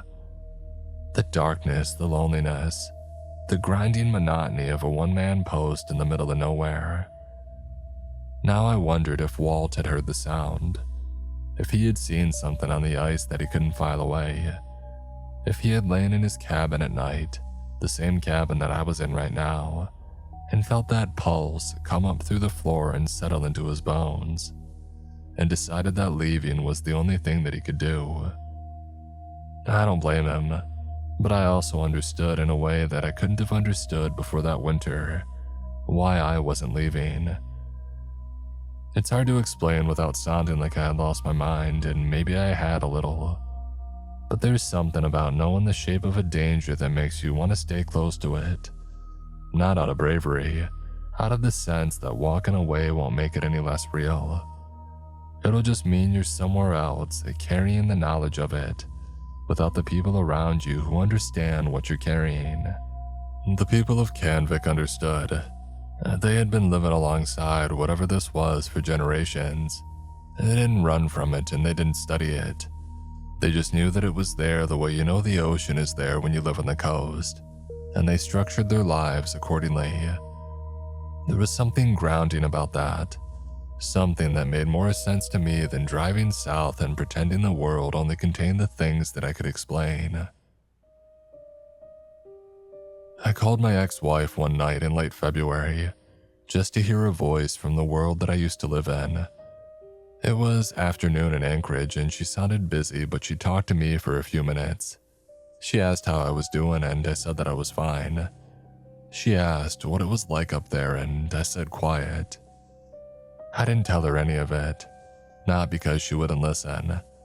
Lisa's a good listener, always was. But standing in my cold cabin with the phone pressed to my ear, listening to the sounds of traffic and normalcy in the background of her voice, I realized the words didn't work. What I had gone through, the experiences don't translate. It's not a story you can tell, not really. You have to stand at the edge of the ice in the dark and feel the pulse come up through the ground and into your body to understand why a man might walk out of his cabin without a coat and not come back. Not because something dragged him, not because he was out of his mind, but because something called, and in that moment, the call made more sense than staying. I told Lisa that I would talk to her soon, and I hung up and sat there in the quiet and listened to the wind push snow against the walls of my cabin. The spring came, slowly and grudgingly, the way it does up here. The sun climbed higher, the days got longer, and by late March we had real daylight again, hours of it, and the snow started to soften on south-facing slopes. Canvik thawed back into something that almost felt normal, and people came out of their houses more. Kids played in the muddy streets between the snowdrifts. The fishermen started hauling their equipment out of storage and going over their boats, and you could hear their voices carrying across town, louder and more frequent than they had been all winter. Brenda put a handwritten sign in the store window advertising a sale on canned goods, which was her way of celebrating. I found myself thawing too, not just physically. The tightness in my chest that I had been carrying since December started to ease.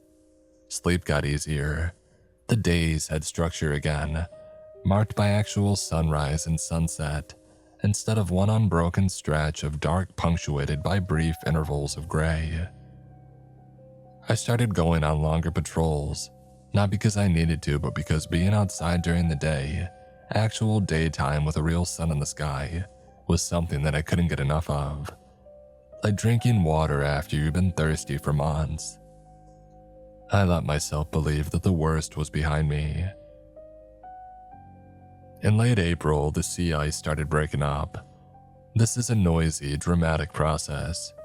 Huge sections of ice that had been locked together all winter start cracking apart and drifting. The sound of it carries for miles. Those deep booms and groans as millions of tons of frozen ice tear themselves into pieces.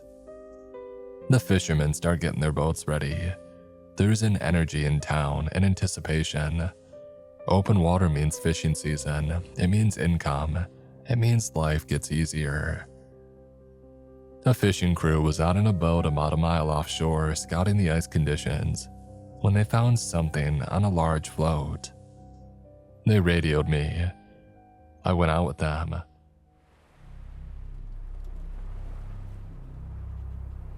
It was a bright day, the sky that sharp Arctic blue that hurts your eyes after a winter of darkness. The water between the floes was dark and calm, and we motored out to what they had spotted and pulled up alongside it. On the ice, placed neatly side by side, was a pair of old leather work boots. They were facing north, dry and in good condition, the same kind that Carl had been wearing. And nothing else was there. No clothing, no equipment, no sign of anything except the boots, arranged carefully as if somebody had stopped walking and taken them off, set them down, and kept going barefoot. Onto the breaking ice, heading north toward the open water, toward the Arctic Ocean that stretched out vast and dark and endless beyond the ice edge. I stared at those boots for a long time. The crew watched me, and I could tell by their faces that they understood what they were looking at, or at least understood enough of it. Nobody said anything, and the only sounds were the water lapping against the hull and the distant groaning of the ice grinding together. One of the fishermen, a younger guy whose name I think was Joseph, started to say something and then stopped. He looked at the boots and then looked north, out toward the open water where the ice was breaking into smaller and smaller pieces. And then he looked back at me and shook his head once, slowly. I picked the boots up. They were lighter than expected. The leather soft, new feeling, even though they looked old. There was no water damage and no salt staining. They could have been placed here 5 minutes ago or 50 years ago. I brought them back to shore. I put them in the closet of my office on the top shelf behind some boxes, and I closed the door. Howard Fell's body never turned up, not in the spring melt and not in the summer. His cabin still sits on the North Ridge. Nobody's moved into it. Nobody goes up there much. I signed on for a second year in Canvik. The department was surprised. My lieutenant asked if I was sure, and I said that I was. The money's still good, and I've gotten used to the quiet. But if I'm honest, there's something else. This place, it has its hooks in me, and I can't tell if it's my choice or something else entirely. I think about that sometimes, usually late at night when the cabin is dark and the town is silent. I think about Howard and what happened, whatever it was that made him set the mug down and stand up and walk out the door. I wonder if it was sudden, or if it started small, a pulse so faint you would mistake it for your own restlessness, your own curiosity, and by the time you recognized it for what it was, you were already walking. I wonder about the woman that Pete told me about, the elder who had lived her whole life on this coast and knew the ice better than anyone. How she had draped her parka over a post like she wouldn't be needing it anymore and just walked out. After 60 years, I wonder what she heard or what she saw, or what finally tipped her over from staying to going. I wonder about Carl, where he came from, how long he had been out there, whether he's still walking. As some nights when I can't sleep, I open the closet in my office and I look at those boots on the top shelf. They haven't changed, still dry, still soft. And they don't look like something that spent a winter on a sheet of ice in the Arctic Ocean. They look like somebody just set them down, like someone's coming back for them. I close the closet and I go back to bed. I still hear the sound sometimes on quiet nights when the wind dies and the town goes still. That low, steady pulse rising up faint through the floor of my cabin. When it comes, I close my eyes and stay very still and wait for it to pass. So far, it always passes. So far.